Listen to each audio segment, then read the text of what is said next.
Nossa história começa com Kurt narrando a treta.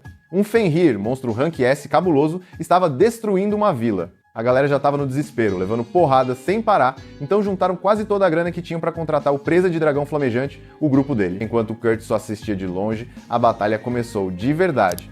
Bandana, a ninja do time, lançou uns fios para prender o lobão, mas o bicho era brabo demais e jogou ela longe, direto na parede. Isso podia ter dado ruim, mas a curandeira chegou no reflexo e curou os ferimentos dela.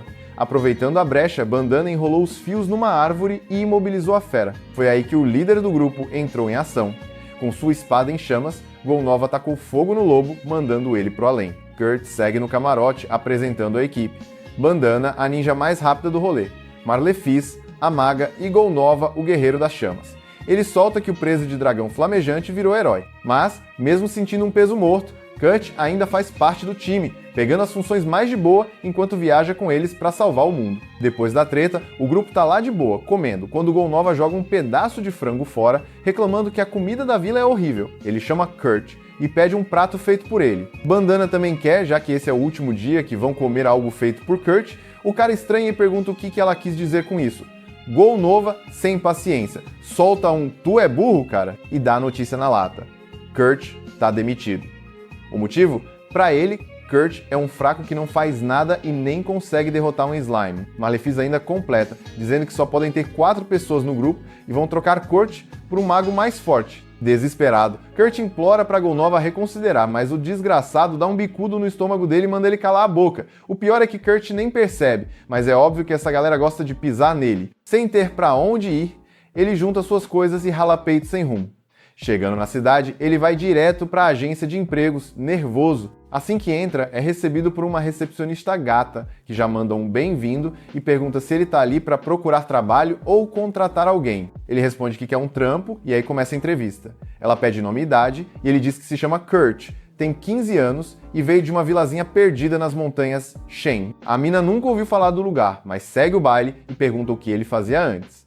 Quando ele diz que trampava com os heróis do Presa de Dragão Flamejante, ela fica de cara, já que eles são Rank SS. Kurt, que já estava na bad, se sente pior ainda por ter sido chutado. A recepcionista tenta animar ele, dizendo que essa experiência pode ajudar a arrumar um trampo da hora. Então ele faz o teste de aptidão para ver se tem algum talento escondido. Ele explica que as aptidões vão do nível G, 0 talento, até o triplo S, o supra-sumo da parada. Ele ainda dá um exemplo. Alguém com aptidão baixa para espada não corta nem papel, enquanto um cara com nível alto corta tudo no meio com a mesma lâmina. Só que, claro, o azarado do Kurt tira nível G em tudo relacionado a combate. A recepcionista ainda tenta motivar ele, falando que tem outros testes para trabalhos como ferreiro e alquimista, mas ele teria que esperar uma semana. O problema? O cara tá liso, sem um centavo no bolso. Vendo isso, a mina pede para ele levantar um saco de areia. Ele obedece, mas assim que toca no negócio, sente sua magia sendo sugada. Quando tenta erguer, percebe que o troço é pesadão demais. A recepcionista fala que já viu o suficiente e diz que, com essa força, ele pode trampar na construção. Ela conta que, numa cidade na fronteira da marca de Tychon, estão precisando de gente para reparar os muros do castelo. Kurt gostou da ideia e aceita sem pensar 2 vezes. Chegando lá, o chefe da obra olha para ele e solta um: "É sério que mandaram esse palito para um trampo desses?" Mas, como estão sem gente, aceitam ele mesmo assim e dão a missão de preparar o cimento e reparar o muro. Kurt aceita e já começa a pensar se deve usar magia para deixar o cimento mais resistente. Mas quando vai perguntar, o chefe só diz que volta em 3 horas para ver o progresso, esperando que, até lá, ele já tenha usado pelo menos metade de um barril de cimento. Agora resta saber se Kurt vai conseguir segurar esse trampo ou se vai rodar de novo. Só para deixar claro, o chefe diz que o pagamento é pelo trampo feito. Se o Kurt não conseguir, já era. Vendo que ninguém proibiu o uso de magia, ele assume que é algo normal e manda ver. 3 horas depois, o chefe volta e fica bolado com o tanto que o moleque fez. Kurt já chega se desculpando porque o cimento acabou e não deu para fazer mais. O chefe não acredita que ele realmente meteu 1/3 daquele murão sozinho em tão pouco tempo, mas só pergunta como ele alcançou os lugares altos. Kurt responde na moral: "Ah, eu jogava o cimento para grudar e depois espalhava com um pedaço de pau." O chefe surta, dizendo que isso é impossível, mas respira fundo e pergunta quantos dias mais ele pode trampar ali. Kurt, animado, fala que queria ficar uma semana. O chefe curte a ideia, paga o que dá na hora e avisa que o resto será depositado na agência depois, liberando ele para descansar. O garoto acha que está ganhando uma fortuna e que deve ser porque ralou muito. então decide repetir a dose no dia seguinte. No outro dia, a galera tá chocada com o tanto que o trampo rendeu, porque simplesmente não faz sentido. O chefe vira pro Kurt e solta: "Mano, a partir de amanhã nem precisa mais colar aqui." Kurt fica sem entender. Ele tá mandando bem, então por que estão dispensando ele? O chefe explica: "Esse trampo foi feito para gerar emprego pra galera, e se você continuar nesse ritmo insano, vai deixar todo mundo sem trabalho." Kurt ainda não processou direito, mas o chefe manda a real: "Você trabalha rápido e bem demais. Sério, o que um cara nível SS ou triplo S tá fazendo aqui consertando muro?" Como esse é o último pagamento dele, recomendam que vá trabalhar na capital. Kurt fica sem reação, corte rápido. Na agência de trabalho, uma garota tá fazendo o maior escândalo porque precisa de mineiros, mas a montanha que ela quer explorar nunca deu nada. Pra piorar, ela só paga se acharem algo. Sem adiantamento, sem garantia, só na sorte. A recepcionista sugere que ela procure investidores, mas a menina tá desesperada. Se não pagar os impostos em uma semana, perde a montanha. Do nada, Kurt se oferece pro trampo. A garota torce o nariz, dizendo que precisa de alguém mais fortão, mas sem opção, acaba aceitando. Enquanto isso, a recepcionista Kershaw pensa que o Kurt é muito bonito e devia estar metido em outro tipo de trabalho, se é que você me entende. Mas logo sai desse devaneio porque vê um depósito absurdo na conta dele, 200 moedas de ouro pelo trampo no muro. Ela fica tão chocada que até tropeça em um monte de sacos que pareciam de areia. Só que a colega dela explica que aquilo não é areia, e sim sacos especiais que medem magia. Quanto mais magia a pessoa tem, mais pesados ficam. Mas com gente normal não acontece nada. Além disso, diz que quase não usam esses sacos, porque só funcionam no nível dos magos de verdade. Então pedem para Kershaw levar os sacos lá para fora. Quando ela tenta levantar, percebe que não são pesados, o que significa que Kurt está escondendo um poder sinistro. Enquanto isso, Kurt finalmente chega ao acampamento na montanha e já estranha ao ver que só tem uma tenda. A garota, que se chama Yulicia, diz que é o suficiente para os dois. O Kurt arregala os olhos e manda um: "Perai, eu não posso dormir no mesmo lugar que uma garota tão linda assim." A mina fica toda sem graça, mas para cortar o clima, dá algo para ele comer. O protagonista fica feliz porque já fazia tempo que não comia algo feito por outra pessoa. De madrugada, ele não consegue dormir e resolve dar uma olhada na Yulicia. Erro fatal. Ele vê algo que o deixa tão envergonhado que decide sair da tenda na mesma hora, mas mal sabia ele que a garota estava testando ele, e ela fica até feliz que o Kurt é um bom garoto, e fofo. De manhã, Yulicia percebe que ele passou a noite lá fora e ainda costurou um pouco a roupa dela. Ela acha isso incrível por algum motivo. Depois do café, ela diz que está na hora de começar a escavar. Kurt pergunta se ela tem algum plano, mas a resposta é basicamente: "Vamos cavar em qualquer lugar." Ele pensa: beleza, essa mina acha que tá no Minecraft? Só pode. Mas como ele manja dos Paranauê, resolve procurar um lugar melhor e manda ela ir com ele. Depois de um tempo, acha uma pedra cheia de cristais bonitos que podem valer até 3 moedas de ouro cada. Yulicia fica de boca aberta porque ele encontrou algo tão rápido. Depois de um tempo, ele extrai tudo e a garota já quer sair vendendo o loot. No começo, Kurt pede para Yulicia segurar a venda dos cristais por enquanto. Ela aceita de boa, já que foi ele quem fez todo o trabalho, mas percebe que tem algo a mais nessa história. Ele então explica que como os cristais são pequenos, não valeriam quase nada no mercado, então vai transformá-los em cristais mágicos. Yulicia arregala os olhos. Meu irmão, tem menos de 10 magos no reino que sabem fazer isso. Mas Kurt, como se fosse a coisa mais normal do mundo, faz o processo em segundos. Ela fica em choque. Até o menor cristal mágico leva pelo menos 1 hora para ser fabricado. Só que ele nem dá bola, dizendo que nem tem tanta magia assim. Só que para ela, essa conversa não tá batendo. No fim do dia, combinam de se encontrar no dia seguinte. Yulicia vai vender os cristais, enquanto Kurt resolve outras coisas. Mais tarde, quando ela está prestes a fechar a venda, um guarda aparece perguntando onde os cristais foram fabricados e se tem certificação. Mas Yulicia já esperava algo assim. Sem perder tempo, mostra o símbolo dos aventureiros afiliados à coroa e, com a permissão garantida, ativa um teletransporte direto para a capital. Lá, ela vai até a loja da Mímico, uma conhecida de longa data. Mímico pega um dos cristais para analisar e logo nota algo estranho. Ele brilha pouco, mas tem algo diferente. Yulicia já estava esperando um preço qualquer, tipo 4 moedas de prata, mas Mímico solta, sem hesitar. Pago 10 moedas de ouro por cada um. Yulicia quase cai para trás. Como assim? Mímico explica que esses cristais têm 10 vezes mais magia que o normal e que o brilho fraco é proposital, para evitar perda de energia. Ah, beleza. Então eu tenho mais 49 desses. Mímico nem pisca, já puxa uma bolsa com 500 moedas de ouro. Mas antes de fechar o negócio, ela impõe duas condições. Primeiro, Yulicia não pode vender esses cristais para mais ninguém, porque outras lojas não teriam noção do valor real deles. Segundo, ela precisa dizer quem os fabricou. Só que Yulicia não entrega a informação. Precisa da autorização do Kurt antes de sair falando por aí. Mímico muda o tom. Agora, ela não está pedindo como comerciante, mas como feiticeira da corte, um posto equivalente ao de uma condessa honorária. Isso é uma ordem direta. Mas Yulicia tá pouco se lixando. Ela não vai contar nada. Mímico respira fundo, então tenta outra abordagem. Beleza, então tô pedindo como amiga. Cuida dele e não deixa outro reino colocar as mãos nesse cara. E ainda completa. Se os magos da corte soubessem disso, dariam à corte o cargo de diretor do Instituto Real de Magia. E não só isso, o próprio rei provavelmente concederia a ele o título de conde honorário. Yulicia só consegue soltar um. Beleza. Mas por dentro, não tá acreditando em nada disso. Depois de um tempo, ela chega na agência de trabalho super curiosa sobre Kurtz. Como Yulicia tem um símbolo especial, Kirschel libera as informações. Agora ela sabe que Kurt fazia parte de um grupo de nível SS e trabalhou na construção das muralhas da cidade.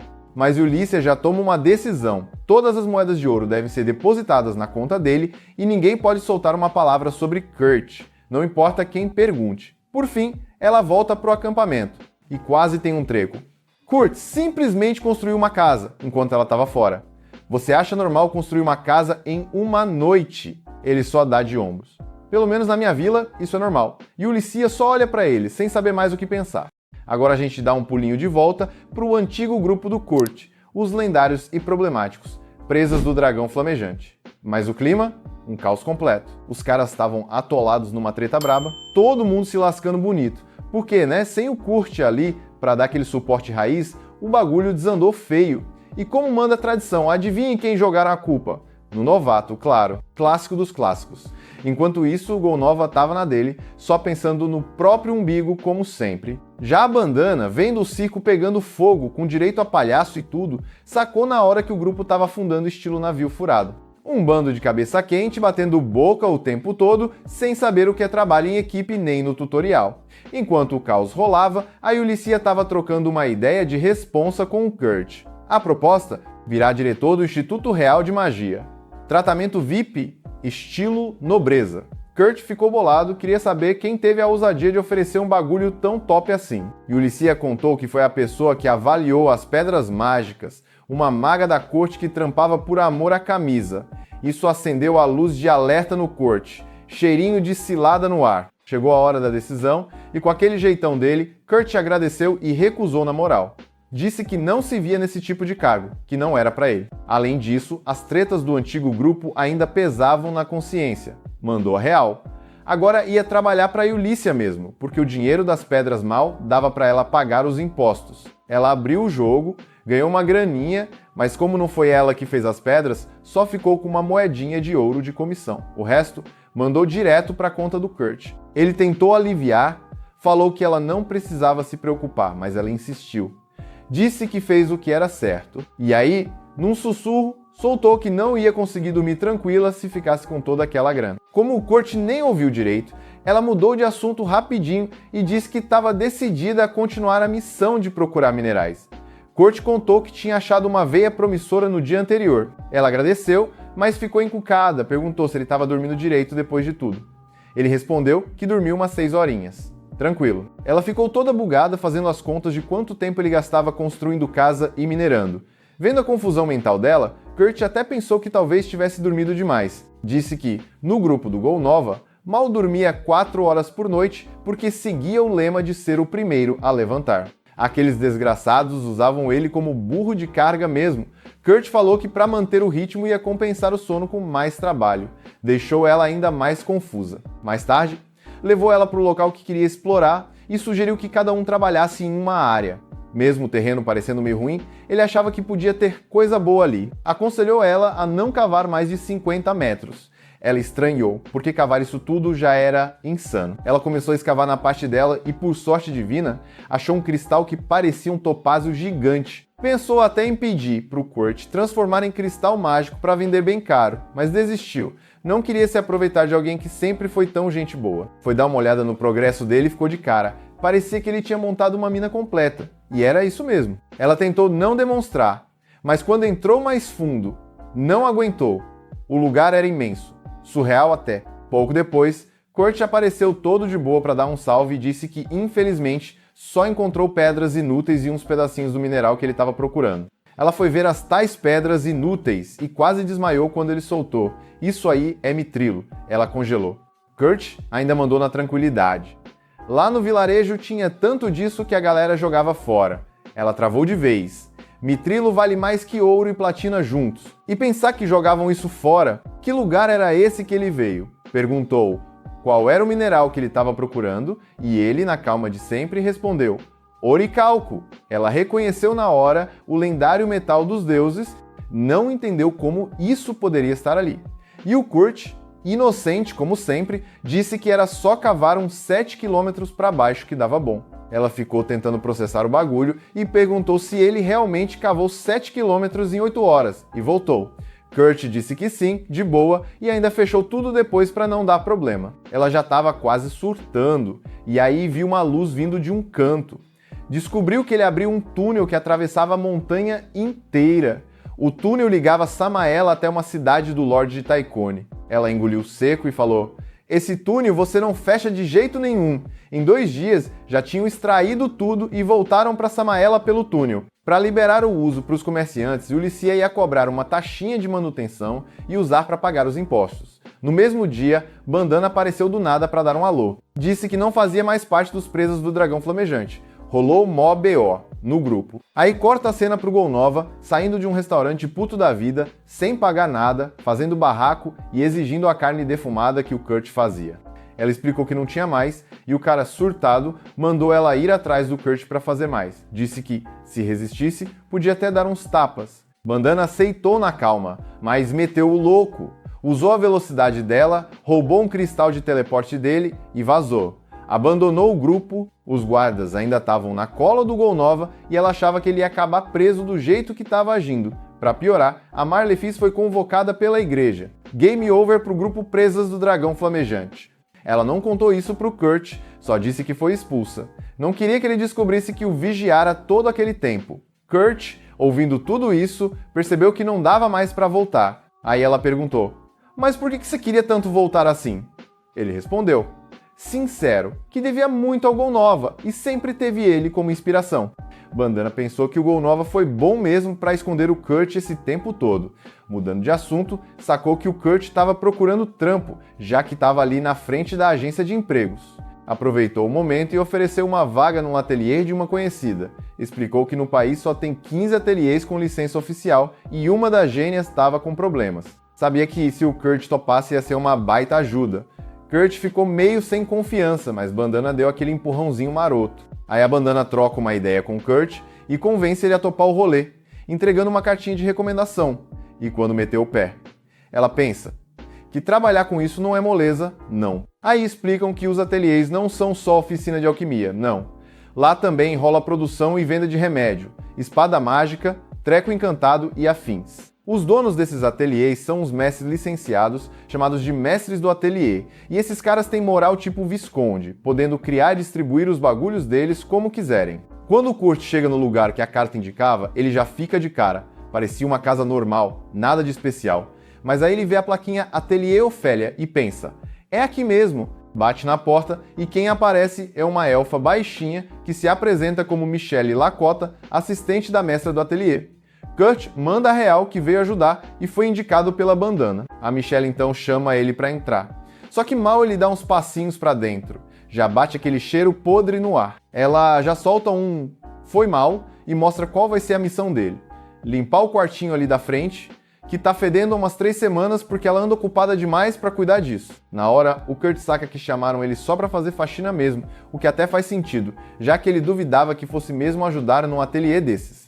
Só que o moleque é ágil, ele faz um trabalho de dias, em pouco tempo, deixa tudo tinindo, brilhando que nem ouro polido. Sem ter mais o que fazer, ele resolve seguir na direção por onde a Michelle foi, pra trocar uma ideia. Entra por uma porta e pá! Dá de cara com uma mina quase pelada. Fica um tempinho ali paralisado no bug até se tocar e se apresentar como Kurt. Ele fala que começou a trabalhar ali hoje. A mina entende a situação e avisa que o ateliê, na real, é no porão. O Kurt até tenta manter a pose, mas dá uma travada quando repara que ela tem uma marca estranha no estômago. Ela explica que é uma maldição. Ele pede licença, chega mais perto para analisar e já vê que o negócio tá feio. Avançou tanto que ela nem sente dor mais. Ele deduz que os órgãos dela estão comprometidos e que logo logo ela nem vai conseguir comer. No mesmo instante, ronca. O estômago da garota solta um barulho que parecia um estrondo. Kurt se oferece para cozinhar alguma coisa leve para ela. Na cozinha, enquanto pensa numa sopinha de arroz, o Kurt fica lembrando que foi a primeira vez que viu uma mina nua tão de perto e se distrai tanto que quase cai no chão. Enquanto isso, a Yulicia troca uma ideia com a Mímico, querendo saber quanto ela vai pagar pelo que entregou.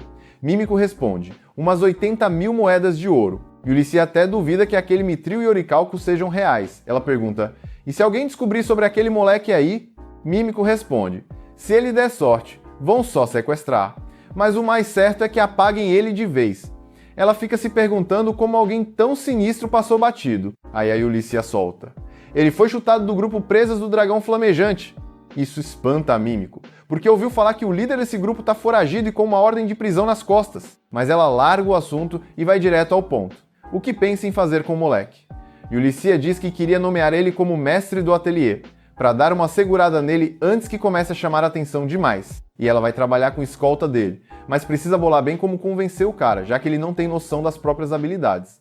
E ainda subestima elas. Voltando pro Kurt, ele tá de boa na cozinha quando aparece a tal Lady Ofélia, mestra do ateliê. Ele já pede desculpa por usar a cozinha sem permissão, explicando que estava só fazendo uma sopinha para a garota do quarto do fundo. Ofélia chega perto e pede só uma coisa, que ele não conte para ninguém que viu aquela menina. Kurt concorda na hora.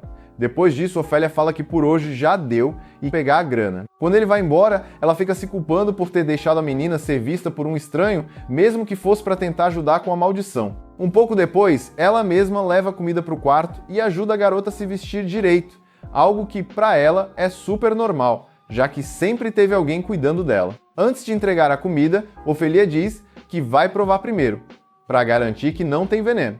Mas a menina responde que não precisa, porque foi Kurt mesmo que fez, e ela sente que pode confiar nele. Fala também que como nunca descobriu quem jogou a maldição nela, passou a vida toda desconfiando de tudo e todos, mas que pelo menos hoje quer terminar o dia confiando em alguém. Ofélia topa não testar se é veneno. Mas assim que a garota manda a primeira colherada, segundos depois cai no chão do nada. Ofélia se desespera e fica puta com o Kurt. Mas aí, devagarzinho, a garota levanta e avisa que tá de boa, mas que isso tá completamente curada. A marca da maldição sumiu. Ofélia fica chocada, sem entender nada. Corte rápido. O mago que lançou a maldição aparece todo arrependido, pedindo desculpa pro chefão dele, já que não imaginava que a maldição ia ser removida. O chefe solta na lata. Chega de esperar. O alvo tem que morrer. E é pra ontem. Mais tarde, Ofélia cola no estabelecimento da Mímico, que tá com a Yulicia. Mímico confirma que dá pra confiar na Ofélia. Com isso acertado, Ofélia se apresenta pra Yulicia e também deixa a garota que tá com ela contar quem é. Assim que a verdade sai, Mímico e Yulicia se ajoelham em sinal de respeito. A garota é ninguém menos que Lady Liselotte, a terceira princesa do reino. Ofélia explica que os boatos estavam errados, Liselotte não estava doente, estava amaldiçoada mesmo, e isso porque alguém quer ela fora do jogo. Ela é filha única do rei com a princesa François, que veio do Império Gurumaku, do leste.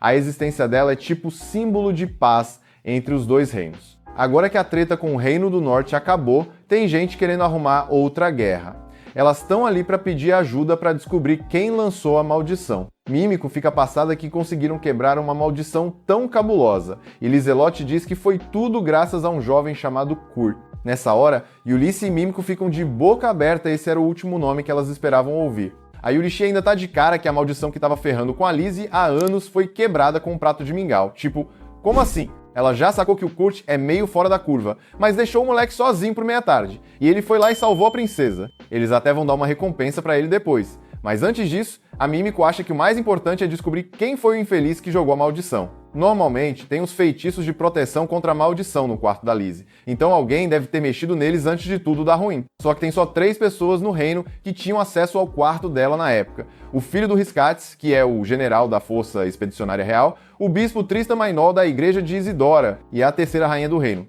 Mas também não dá pra sair apontando o dedo sem prova, né? Então vão ter que arranjar uma evidência concreta antes de fazer qualquer coisa. Aí a Ofélia solta a ideia de montar uma armadilha pro culpado cair.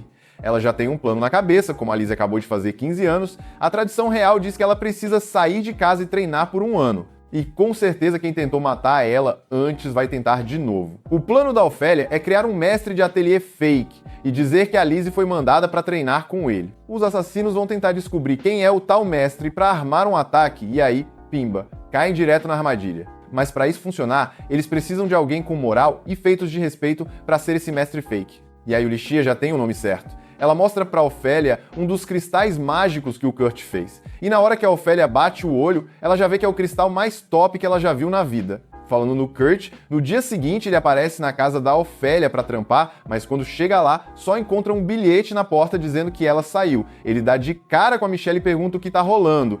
A Michelle conta que depois que ele saiu ontem, a Ofélia saiu correndo com a Lizzie e as duas não voltaram até agora. Sem nada pra fazer ali, o Kurt fica meio desanimado e resolve ir pra guilda comer alguma coisa. Enquanto tá comendo, ele escuta a galera da mesa do lado, entrando em pânico, porque o carregador do grupo ficou doente, e sem ele, não vão conseguir fazer a missão que tinham pegado. Não dá tempo de colocar anúncio pra achar outro. Então já estavam pensando em cancelar tudo. Aí o Kurt fica pensando e resolve que ele mesmo pode fazer esse trampo. Ele chega na mesa da galera, se apresenta e fala que ouviu o papo deles. Diz que é péssimo em luta, mas que se garante como carregador. A Estina dá risada e zoa ele, dizendo que o moleque magrelo daquele jeito nunca ia aguentar o tranco. Aí o Ken dá um tapa na cabeça dela e pede desculpa pela irmã sem noção. Só que ele também duvida que o Kurt dê conta, já que o trampo é puxado, ainda mais porque eles vão enfrentar golems que pesam mais de 200 kg. Só que o Kurt manda o famoso segura essa e diz que carregar 200 kg é fichinha. Pra provar, ele levanta na hora o Danzo e o Kans como se fosse nada, sendo que o Kans está usando mais de 150 kg só de armadura. Depois dessa, ninguém mais duvida do moleque, e eles aceitam contratar ele como carregador.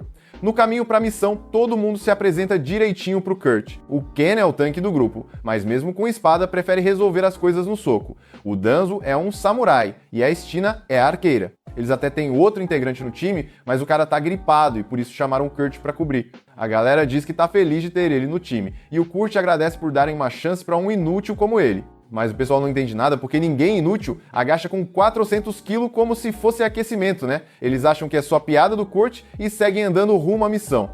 Mas do nada o Kurt solta um grito doido porque acabou de ser atacado. Todo mundo se vira na hora para ajudar ele, mas fica sem entender nada quando vê o cara se debatendo com um slime. O Kurt tá surtando real, aí a cena grita para ele se acalmar e fala que é só destruir o núcleo do slime para acabar com a criatura. Ele tenta seguir o conselho dela, mas quando vai enfiar a faca no núcleo, a faca simplesmente não entra.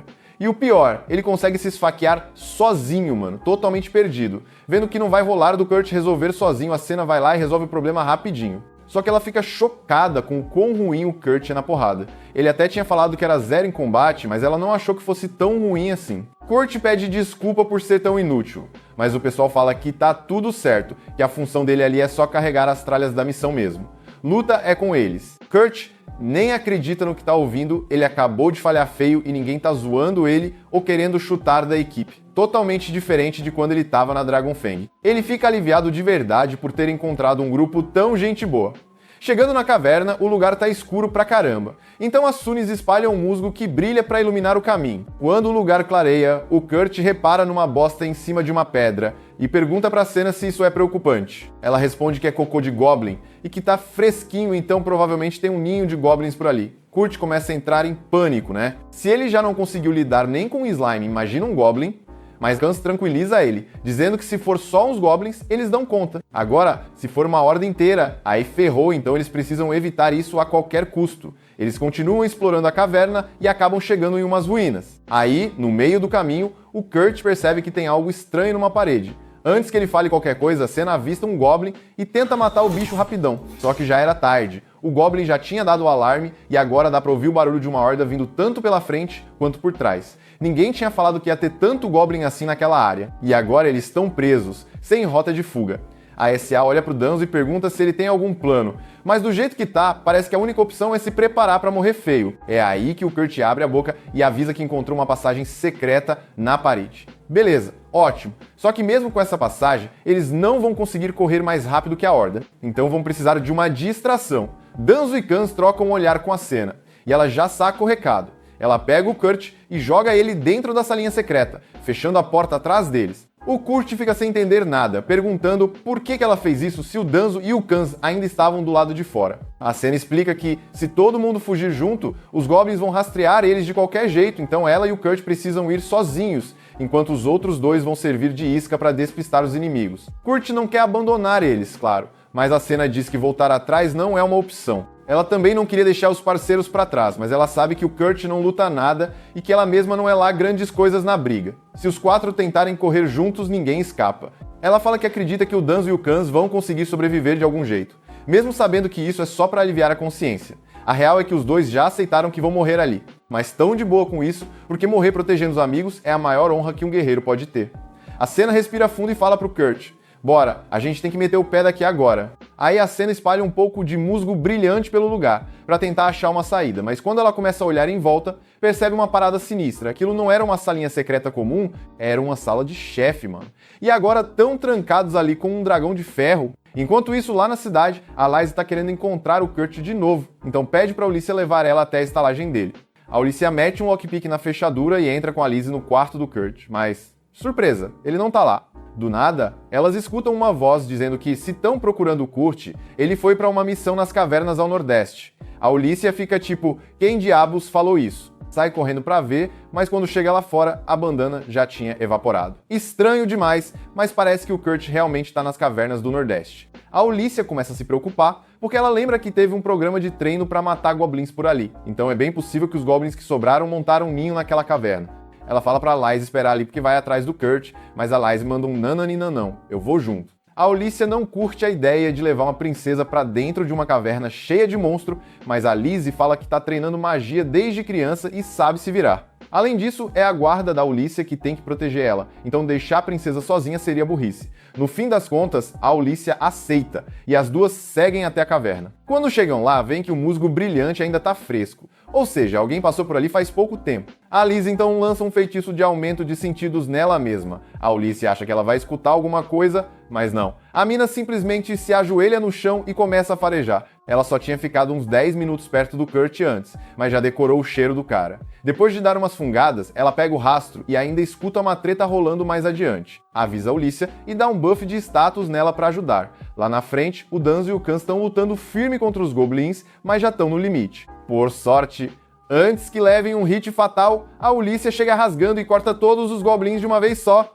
Enquanto isso, na sala secreta, a Cina desaba no chão, toda derrotada, porque, como que ela vai lutar contra um golem dragão? Ela pede desculpa pro Kurt por ter arrastado ele pra essa furada, achando que os dois vão morrer ali. Mas o Kurt fica tranquilo e fala, relaxa, já lidei com esses troços antes. Ele começa a andar na direção do dragão, dá um pulão, cai no rabo da criatura e com um toque de leve com a adaga, simplesmente corta o rabo fora. Depois faz o mesmo com os braços, pernas, tudo. A cena tá em choque, o cara que mal conseguia matar um slime agora tá esfarelando um dragão golem como se fosse nada. Ela até fica com o midinho dele, mas o Kurt não entende o drama. Minerar golem pra ele é coisa do dia a dia. Nesse momento, a Ulysses invade a sala pra ver se o Kurt tá bem e dá de cara com ele cercado de pedaços do dragão. Ele fica feliz em ver ela e pede pra salvar os amigos, porque o Danzo e o Kans ainda podem estar em apuros. Mas a Ulysses já manda um relaxa, porque já salvou os dois, tão machucados, mas vivos. Agora que tá todo mundo salvo, se reúnem na salinha pra trocar ideia. O Danzo e o Kans agradecem muito a Ulysses por ter salvado eles, mas ela diz que não precisam se preocupar. O mais importante é que ela tem uma parada pra contar pro Kurt. Ela fala que vai abrir um novo ateliê e pergunta se ele quer fazer parte. O Kurt hesita, dizendo que já tá nesse grupo agora, mas o Kans diz que tá tranquilo, que a proposta da Ulysses é uma baita oportunidade e que ele deveria aceitar. O grupo todo apoia e o Kurt aceita. A Ulysses também menciona que vai precisar de aventureiros para proteger o ateliê, então chama o Kans e os outros para isso, e eles topam na hora. Como a notícia é boa, o Kans sugere que quando voltarem para a cidade vão fazer uma festa daquelas. E por falar em cidade, a Ulysses lembra o Kurt que ele precisa ir na guilda fazer a avaliação das habilidades dele. Ela já arrumou uma pessoa para fazer isso. Umas horinhas depois, o Kurt chega na agência e é apresentado a Mímico, uma maga da corte real. Ela fala que ouviu falar das habilidades dele e tá ali para avaliar os talentos não combativos dele. Depois que faz a leitura, ela diz que todas as skills dele são Rank B. Mas isso foi pura mentira. Na real, todas as habilidades do Kurt são SSS, e a mana dele é maior do que qualquer coisa que ela já viu na vida. A Mímico fica aliviada de ser ela quem fez a avaliação, porque se alguém mais descobrisse o poder real do Kurt, isso viraria um problema nacional. Tipo, nível tem que matar as testemunhas. E aí vem a bomba. Aqui o Shell ouviu tudo. No dia seguinte, o grupo já parte direto para a cidade, onde vai rolar a construção da nova oficina do ateliê. Só que a Ulysses nunca disse quem ia ser o novo mestre do ateliê, então o Kans está todo empolgado para conhecer a pessoa. Mas a Ulysses também não pode soltar a real, então começa a inventar umas desculpinhas na hora mesmo. A essa altura, a Senna já sacou que a Ulysses não contratou ele só por bondade, e ficou toda esquisita quando o Kans perguntou sobre o tal mestre do ateliê. Então a Senna tá com a pulga atrás da orelha. Conforme vão chegando na cidade, o Kurt reconhece o lugar. É o mesmo onde ele consertou o muro e ele ainda acha que foi demitido por ser ruim no trampo. Por isso, ele tá nervoso de estar ali de novo. No fim, a Ulysses leva todo mundo até onde seria a tal oficina do ateliê, mas chamar aquilo de oficina é forçar demais, porque é só um terreno vazio. O Kans já manda na lata que não dá pra fazer nada ali sem estrutura nenhuma, e a Ulysses, que já sabia disso, diz que vão esperar na estalagem até o Kurt construir tudo do zero. Ela vira pro Kurt e pergunta se dá pra terminar até o fim do dia. Aí já forçou, né? Nem o Kurt dá conta disso. Mas ele fala que em 3 dias dá pra fazer. A Ulysses diz que ele pode levar o tempo que precisar, que não quer apressar nada e que se precisar de material extra é só pedir. O Kurt gosta disso, porque já tem uma lista de materiais em mente, então escreve tudo e entrega para a Ulysses pegar para ele. A lista tem umas paradas bem específicas, tipo ametista e penas de grifo. A Senna fica sem entender o que isso tem a ver com uma oficina, mas a Ulysses conhece o Kurt o suficiente para não questionar. Só diz que vai tentar conseguir tudo, mas que vai levar 2 dias. O Kurt tá de boa com isso. Mesmo assim, a Senna ainda tá com aquele pressentimento estranho de que tem algo errado, e a Ulysses já tá começando a perceber isso, mas as duas fazem de conta que tá tudo certo. Aí a Ulysses manda geral ir pra estalagem para deixar o Kurt trabalhar em paz, mas antes lembra ele de comer direitinho e descansar, fazendo ele prometer que volta para a estalagem antes de anoitecer. Enquanto isso, a Ulysses senta com o resto do pessoal na estalagem porque tem coisa séria para falar. Até agora,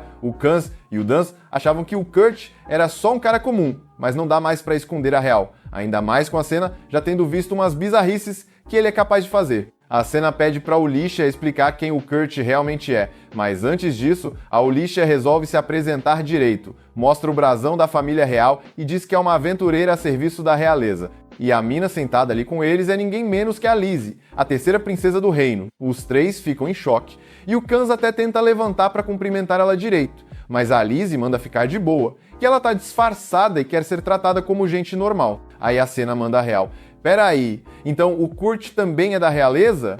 Mas a Ulysses diz que não, que ele é uma pessoa comum, ou melhor, mais ou menos. O lance é que nem a Ulysses sabe quem o Kurt é de verdade, mas ela sabe que todas as habilidades de combate dele são Rank G, enquanto todas as outras habilidades são Rank SSS. Os 3 ficam de boca aberta, porque Rank SSS é coisa de lenda urbana. Mas, pensando bem, com o que o Kurt já fez, faz sentido. A Ulysses ainda diz que o nível verdadeiro dele é confidencial, então ninguém pode sair espalhando. Nem o próprio Kurt sabe, porque ela e a Mímico mentiram pra ele dizendo que ele é só Rank B. E o mais doido, o novo mestre do ateliê vai ser o próprio Kurt. Mas a Ulysses não pretende contar isso pra ele. Aí a Seda levanta puta da vida e mete o grito: por que você tá mentindo pro moleque, caramba? A Ulysses tenta justificar, dizendo que mesmo se contasse, o Kurt provavelmente nem acreditaria. Mas convenhamos, isso é desculpa furada. A Ulysses tenta mandar aquela de que tá protegendo o Kurt, porque se souberem das habilidades dele, vai ter gente querendo se aproveitar. Só que do jeito que a Senna vê a coisa, quem tá explorando o Kurt agora é a própria Ulysses. Sem ter o que responder, a Ulysses fica na miúda. a cena vira de costas, dizendo que não quer saber desse rolo todo. Aí, depois de um tempinho em silêncio, o Danzo pergunta se pode saber um pouco mais sobre essa treta toda. Aí a Lizzie vira pro Danzo e manda real. Dias atrás, o Kurt quebrou uma maldição sinistra que estava em cima dela, e o cara fez isso com um prato de mingau, acredita? Alguém tá querendo apagar a Lizzie, e por isso que inventaram toda essa treta do mestre do ateliê. A ideia é atrair os assassinos para descobrir quem tá por trás disso tudo. Só que, claro, o Kurt não sabe de nadinha. Pode até parecer sacanagem envolver o Kurt nisso sem contar nada, mas tanto a Lizzie quanto a Ulicia se importam de verdade com ele. Nunca deixariam nada de ruim acontecer com o cara. A Lizzie pergunta se o grupo topa guardar segredo e se juntar a elas para manter o Kurt seguro. O Danzo já manda na lata que eles não têm obrigação nenhuma de obedecer a uma princesa, mas que o Kurt é brother deles e fariam qualquer coisa para proteger ele. O Kans concorda e a Lizzie fica feliz da vida vendo que eles estão com ela. Já a Senna acha que estão passando os limites, tipo, eles conhecem o Kurt faz 2 dias só. A Ulicia entende o lado dela. Porque, pra falar a real, ela mesma conheceu o Kurt na semana passada e ainda tá tentando entender tudo o que viu ele fazer nesse tempo. A Senna decide dar uma volta para esfriar a cabeça antes de tomar qualquer decisão. E no caminho resolve dar uma olhada na obra onde o Kurt tá trabalhando, porque acha que ele merece saber a verdade sobre o quão forte ele é. Mas quando ela chega lá, leva um susto, o cara já terminou toda a fundação do ateliê enquanto eles estavam fora. Tipo, em algumas horinhas, ela pergunta se ele fez aquilo tudo sozinho, e o Kurt confirma na boa, achando que isso é normal. Afinal, a Ulicia falou pra ele que ele é Rank B, né? Só que, mano, nenhum Rank B conseguiria fazer aquilo. A cabeça do Kurt sobre Rank tá toda bagunçada. E pior que na vila dele era normal construir umas 10 casas num dia, então pra ele ainda tá devagar. Mesmo assim, a Senna ainda acha errado a Ulicia tá usando ele desse jeito, e pergunta se ele não tá bolado de estar fazendo tanto sozinho. Mas o Kurt fala que não tem do que reclamar. Ele curte fazer isso. Quando tava na equipe dos heróis, a galera só chamava ele de inútil, e até chutaram ele fora. Agora pelo menos ele sente que tá sendo útil. Isso já vale muito pra ele. Enquanto isso, o Danzo tá na praça central, porque vai encontrar uma informante mó importante, uma mina que lembra até a bandana.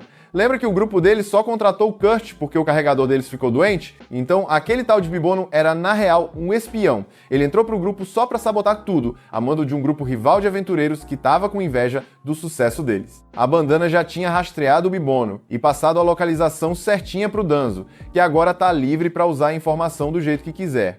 Ele paga a mina pelo serviço e mais tarde parte para uma taverna. Lá dentro tem um careca todo largado num canto, emburrado porque levou fora da garçonete depois de tentar passar a mão nela, mó vacilão, e ainda falhou na missão de destruir o grupo do Danzo. Mas o Bibono já tem um novo plano. Ouviu falar que o grupo do Danzo tá trampando num ateliê que tem ligação com a terceira princesa. Se ele ferrar com esse lugar, vai ganhar uma grana preta. Só que aí o Danzo chega devagar e solta. Tá curtindo sua última bebida. Quando o Bibono percebe que é o Danzo, entra em desespero e sai correndo. O cara vai disparado por um beco, mas tropeça num fio armado e cai de cara no chão. O Danzo vai se aproximando devagar. No começo, ele até ignorou quando o Bibono chegou de atestado no dia da missão na mina, mas agora ele sabe que era tudo armação. O Bibono tenta se fazer de doido, como se não soubesse de nada, mas já era. O Danzo saca a espada e vai pro pescoço do cara, mas no último segundo, decide não sujar as mãos ainda. Só manda o recado. Se o Bibono aparecer de novo perto dele ou dos amigos, aí sim vai ser fim de jogo. O Danzo sai andando e de um cantinho escondido, a bandana tava vendo tudo. Ela fica bolada que ele não finalizou o cara, porque sabe que o Bibono vai dar problema mais pra frente. Então ela mesma se prepara pra terminar o serviço. Mas aí 2 caras encapuzados aparecem do nada e carregam o Bibono embora. A bandana saca na hora quem são, membros da Esquadra Fantasma, que trabalham direto pra Mímico. E aí ela fica se perguntando por que uma maga da corte real tá se metendo nesse rolo. Antes que possa fazer qualquer coisa, o corvo mensageiro dela chega com uma carta do superior. Na carta, ele diz pra ela não se meter demais, porque isso tudo tá sob a jurisdição da Marlefis. Ela fica frustrada, mas ordens são ordens, então tem que recuar. Como não tem mais nada pra fazer ali, decide voltar pra cidade natal do Kurt. Só que, falando na Marlefis, a situação dela tá tensa. A mulher foi capturada e tá presa dentro de um círculo mágico. De volta à cidade, Danzo e Kans acordam no dia seguinte e ficam de boca aberta quando vem um ateliê que o Kurt conseguiu construir. O cara ainda arrumou tempo para colocar árvore, cerca viva e tudo mais, e ninguém entende como isso cresceu em um dia. Enquanto a galera tá chocada, a Lizzie já tá lá viajando, sonhando em casar com o Kurt e morar com ele ali para sempre.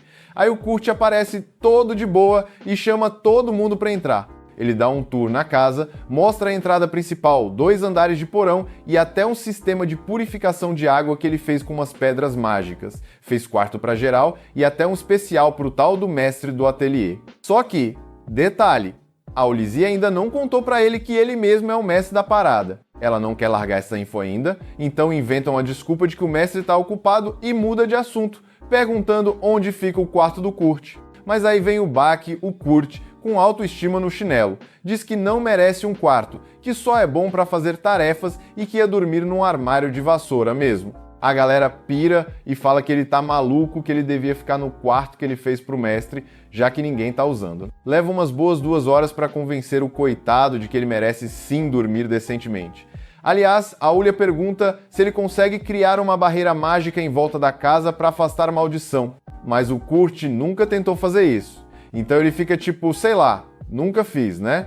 Como plano B, ela resolve usar os selos mágicos que a Mímico deixou prontos e passa a noite instalando isso tudo em volta da casa.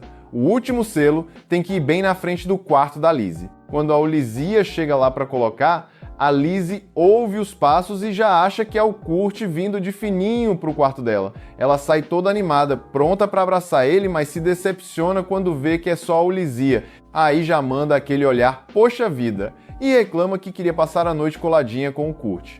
A Ulia dá um puxão de orelha nela, dizendo para parar com essas ideias tortas e que ela que não se aproveite da inocência do Kurt, porque ele é tão esforçado que se ela pedisse para ele puxar as costas dela, ele ia achar que é mais uma tarefa, e faria mesmo. No dia seguinte, o Kurt tá lá preparando o café da manhã para geral, todo fofo, quando a Lizzie aparece só de avental. A Olizia quase surta, achando que ela tá pelada, mas a Lizzie fala que tá tudo certo, que ela tá com roupa por baixo, ufa. Quando a comida tá pronta, todo mundo senta para comer e rasga elogios pro banquete que o Kurt fez. Aí a Olizia pergunta, ué, cadê o Kurt? A Lizzie lembra que ouviu ele falando que ia limpar umas pichações nas paredes da mansão. A Ulia já entra em pânico, percebendo que ele deve estar se referindo aos selos mágicos que ela passou a noite toda colocando. Esses selos nem deveriam sair só com um pano. Mas a gente tá falando do Kurt. Ela sai correndo para tentar impedir, mas já era. O Kurt já tinha limpado todos os selos, achando que era só sujeira mesmo. E como a Ulia nunca contou para ele sobre a tentativa de assassinato por maldição contra a Lizzie, ele nem fazia ideia da importância daquilo. Agora, a Lizzie tá completamente desprotegida de novo, sem nenhuma barreira, e a Mímico nem tá por perto para refazer os selos. A Olizia tá em choque, sem saber o que fazer. Enquanto isso, a Marlefis foi chamada na chincha pelo bispo da igreja. Assim que ela tromba com ele, o cara já manda na lata que ela tá excomungada. A Marlefis fica passada, sem acreditar, e pergunta que diabos tá rolando. Aí o bispo explica que tá rolando um monte de denúncia e prova de que o grupo Dragão Flamejante é mó barra pesada, destruidor mesmo. Pra piorar, o bispo ficou sabendo que o Golnova tá sendo procurado como criminoso agora. Então, a igreja não quer mais ter nada a ver com a Marlefis. A Marlefis até tenta apelar, falando que ela não fez nada de errado de verdade. Tirando aquele dia que ela fritou um garçom de salário mínimo com magia de raio nível 5 do nada, mas na cabeça dela o cara mereceu, porque a comida tava ruim. Detalhe, esse papo não ia colar nem ferrando num tribunal, né? Só que o bispo também não é flor que se cheire. Ele vira pra ela e fala que tá disposto a esquecer esses pecadinhos e até dá pra ela um cargo de sacerdotisa, se ela fizer um servicinho pra ele. Aí a Marlefis já regala os olhos toda empolgada, né? Toparia qualquer parada, até se ajoelhar por motivos nada santos, se fosse preciso. A primeira coisa que o bispo faz é servir um vinho e pedir pra ela beber. Só que a parada desanda de um jeito que ela nem imaginava. O bispo manda na real que quer que ela mate a terceira princesa do reino. A Marlefis, claro, jamais aceitaria uma treta dessas. Só que o vinho que ela tomou tinha uma maldição sinistra.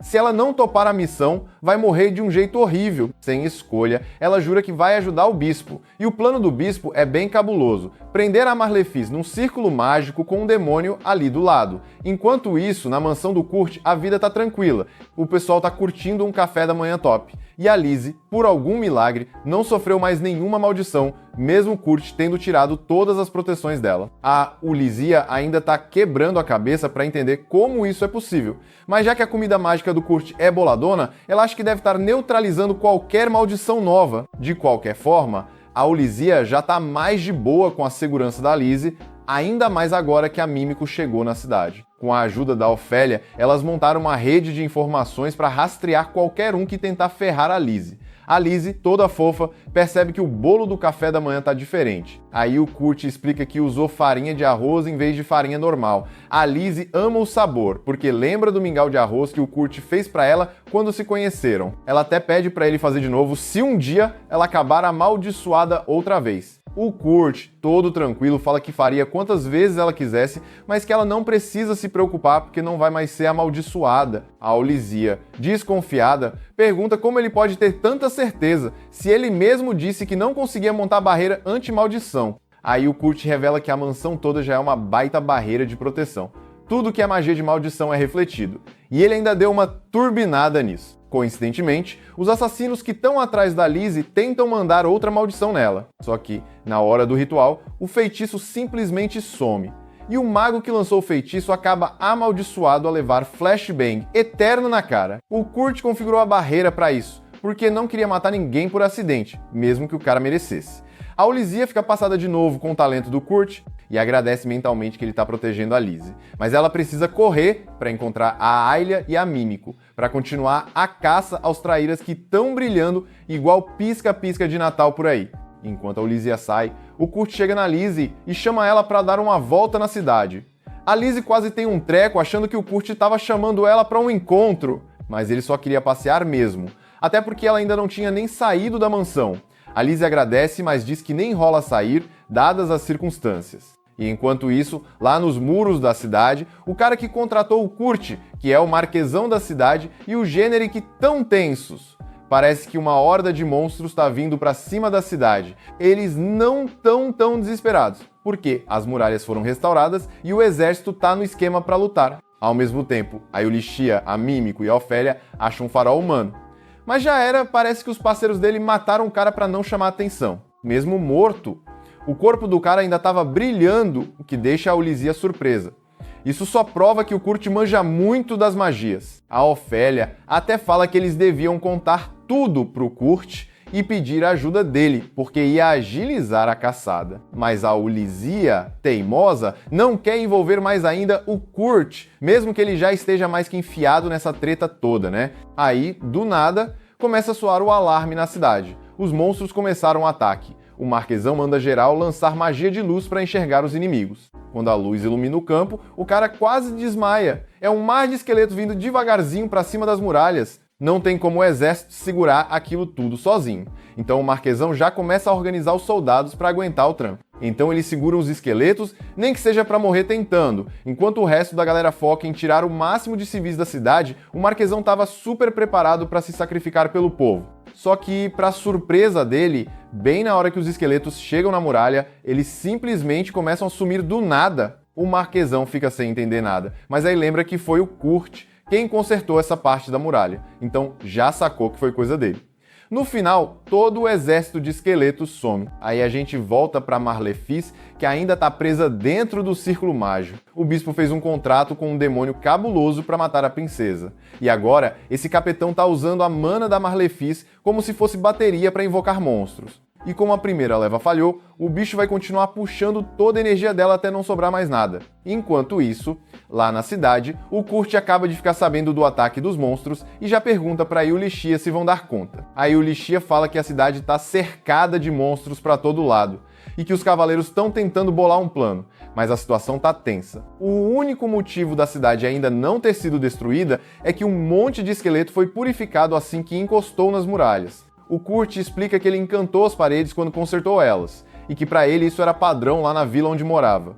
Fica até de cara que ninguém nessa cidade tenha pensado em fazer isso antes, mas, detalhe, ele só conseguiu mexer em 2 das 4 muralhas. Se os esqueletos resolverem atacar as partes normais, já era, vão invadir fácil. Aí a Lizzie, espertinha, pergunta se o Kurt não podia fazer uma arma da hora para acabar com todos os esqueletos de uma vez. O Kurt até pensa no assunto, mas antes dele responder, a Eulichia corta e fala que precisa sair rapidinho.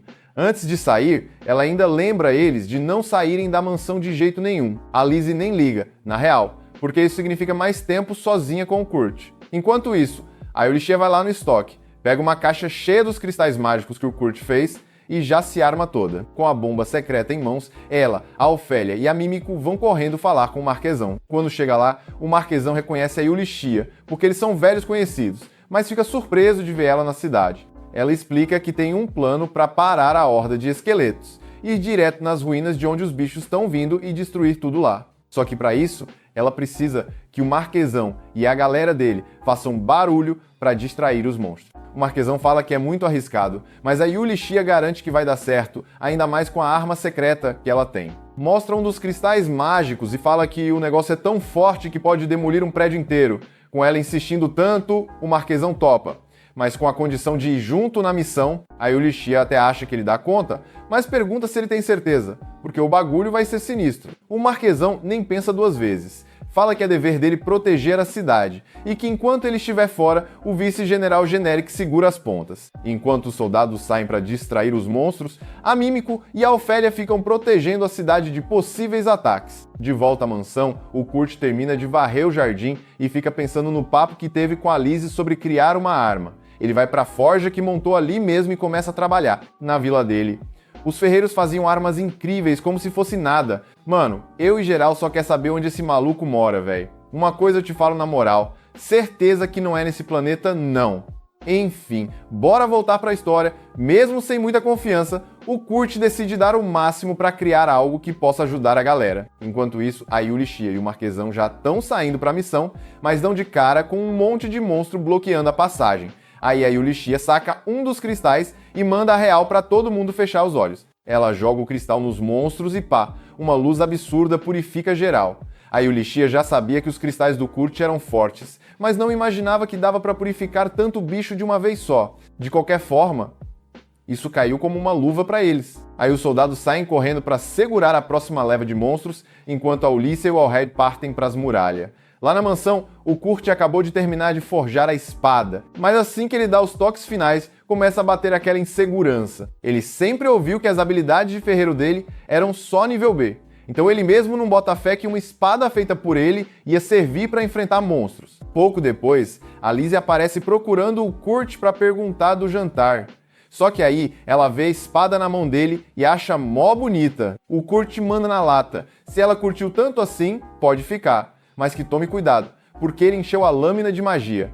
A Lizzie agradece o presentão, toda fofa. Só que o Kurt, mesmo sendo meio tapado para perceber as próprias qualidades, manja muito bem quando alguém força um sorriso. Ele saca na hora que tem algo incomodando a Lizzie, e para ser sincero, ele já tinha notado isso faz tempo. Aí ele manda real para ela. Tem alguém atrás de você, né? E a Lizzie fica chocada que o Kurt acertou em cheio. Ela acaba confessando que é isso mesmo e ainda pede desculpa pela confusão que causou. O Kurt, de boa, fala que ela não precisa pedir desculpa de nada. Mas a Lizzie fica mó mal, porque sabe que tá colocando geral em risco por causa dela. Tipo agora, que a Ulícia tá arriscando a vida pra proteger ela. O Kurt até sacou que tem alguém querendo pegar a Lizzie, mas ele nem imagina que ela é princesa e que proteger ela é questão de segurança nacional. Na cabeça dele, a Ulícia só foi lidar com alguma treta nas muralhas ali perto. E pra piorar, ele lembra de uma vez que o Golnova rabiscou todas as paredes daquelas muralhas. Então o Kurt acha que a Ulícia deve estar enfrentando algum pichador doido que tá perseguindo a Lizzie. Tá completamente viajando, mas beleza. O que importa é que a Ulícia tá se arriscando por causa da Lizzie. E o Kurt se sente um lixo porque, com o status de combate dele, ele não consegue fazer nada pra ajudar. Ele odeia essa sensação de não conseguir proteger quem ele gosta. E a Lizzie tá na mesma vibe. Ela detesta ver a galera se arriscando por ela. Se pudesse, preferia lutar e se proteger sozinha. Aí já que o assunto veio, o Kurt manda uma ideia. Bora nós dois sair e pegar esse folgado? A Lizzie topa na hora, mas pergunta como é que eles vão sair da cidade, já que tá cheia de monstro por todo lado. O Kurt dá um sorrisinho e fala que isso aí é fichinha, que ele tem seus jeitinhos pra resolver essas paradas. Enquanto isso, lá no campo de batalha, a Ulícia sente aquele arrepio nas costas, tipo uma premonição. Certeza que o Kurt vai aprontar alguma maluquice de novo. Lá na mansão, a Lizzie tá se arrumando pra cair na porrada quando lembra que nem testou ainda a espada mágica que o Kurt deu pra ela. Curiosa para saber que tipo de magia o bagulho solta, ela levanta a espada pro alto, mas nada acontece, zero. Aí o Kurt entra no quarto e pergunta se ela já tá pronta, e quando ela olha para ele, dá para ver que alguma coisa a espada fez sim. Enquanto isso, a Yulichia e o Alhad ainda estão tentando atravessar a horda de zumbis. Graças à galera da distração, os monstros diminuíram um pouco, mas ainda tem bicho pra caramba, e a Yulizia já usou quase todos os cristais mágicos dela, tá quase zerada. Do nada, o Allraid toma uma facada no bucho de um monstro. A Yulizia corre pra ajudar, mas acaba cercada por vários zumbis, e não consegue nem puxar outro cristal a tempo. Por sorte, bem na hora, o Kans e o resto da turma aparecem salvando geral. Eles ficaram sabendo do perrengue e vieram voando pra cá assim que terminaram a missão deles. Logo depois, eles acham um ponto onde os monstros estão brotando e a Yulizia joga um dos cristais do Kurt e limpa a área toda. Agora eles conseguem chegar na entrada do prédio. A Yulizia dá um pouco da sopa curativa do Kurt pro Allraid para ele se recuperar da facada. E assim que ele tá de boa de novo, ela já se prepara para entrar.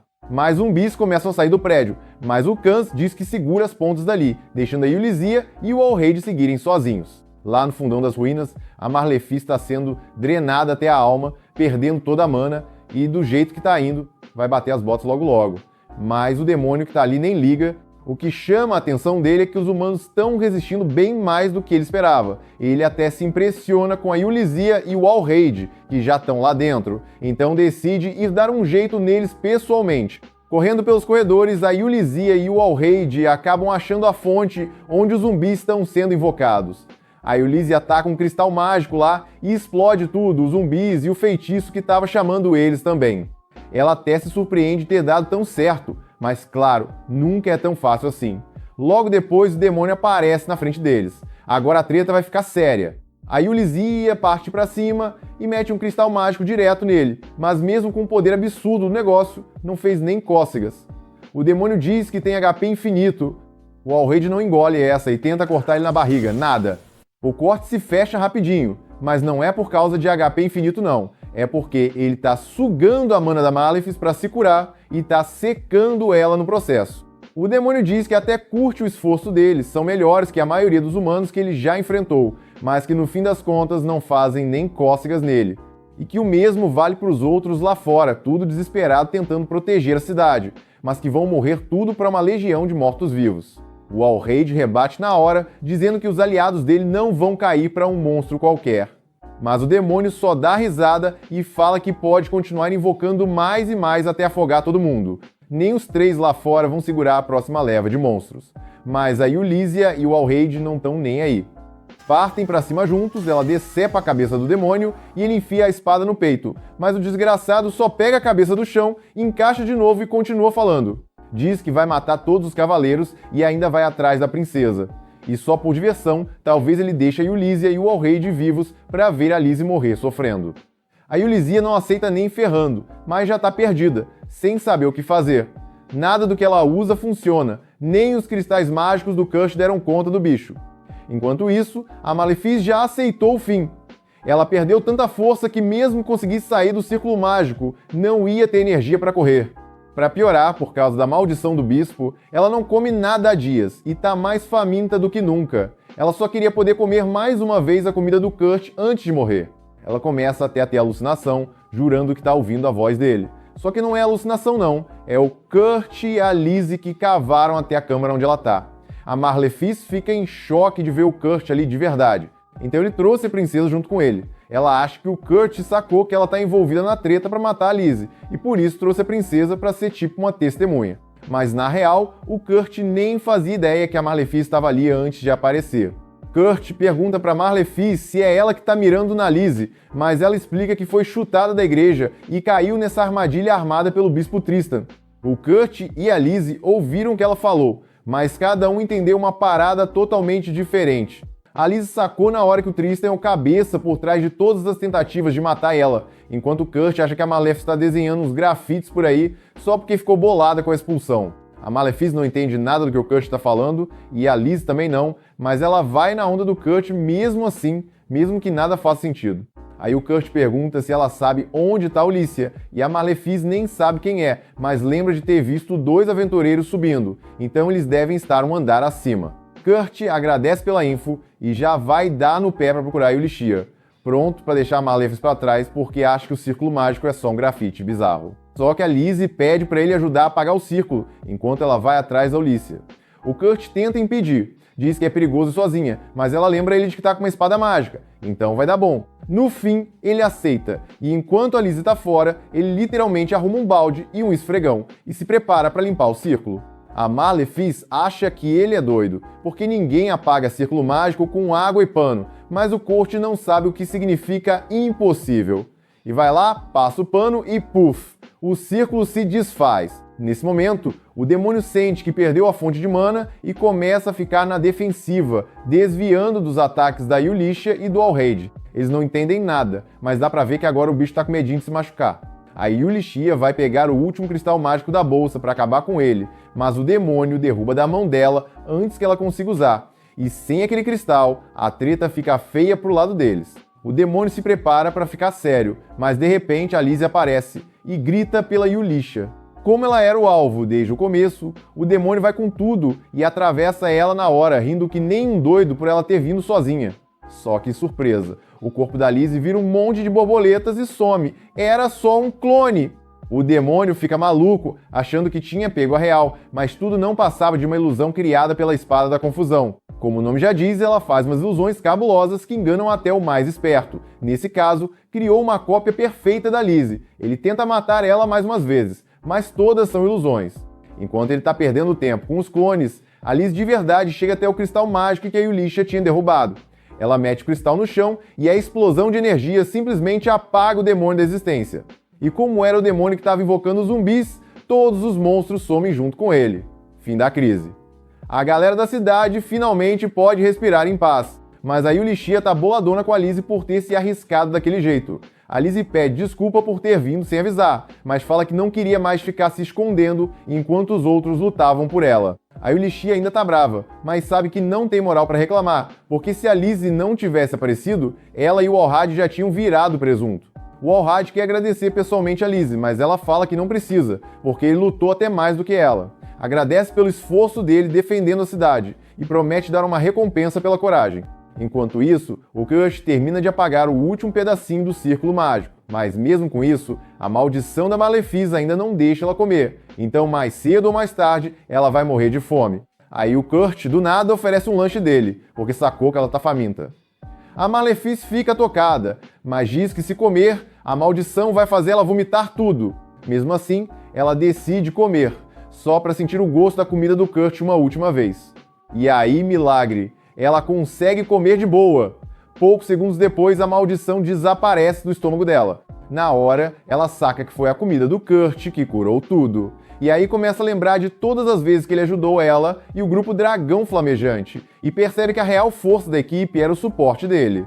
Ela pede desculpas sincerona por ter tratado ele mal. Claro, ela ainda é uma pessoa bem escrota, mas pelo menos agora reconhece o quanto o Kurt é brabo. Já é alguma coisa. Só que isso não livra ela de ser presa, porque 2 agentes da Mimiko chegam e mandam prender a Malefice por estar envolvida nessa confusão de assassinato. Ela ainda tenta chamar o Kurt para ajudar. Então, o Kurt promete visitar a Malefice na cadeia quantas vezes ela quiser. Depois que arrastam ela para a prisão, a Lizzie chega perto do Kurt e pergunta se ele tá de boa. Ele diz que tá tranquilo, mas tá mais preocupado com a Ulissia e o resto do pessoal que tava tretando lá. Aí a Lizzie acalma ele dizendo que tá todo mundo bem, já que geral tomou um pouco do remédio que o próprio Kurt fez. Quando todo mundo volta do campo de batalha, o Kurt convida a galera para um banquete na mansão. Só que quando sentam para comer, os soldados ficam tudo calado, só mandando ver nos pratos. O Kurt começa a achar que os caras estão se forçando a comer só por educação, porque ninguém parece feliz, tá ligado?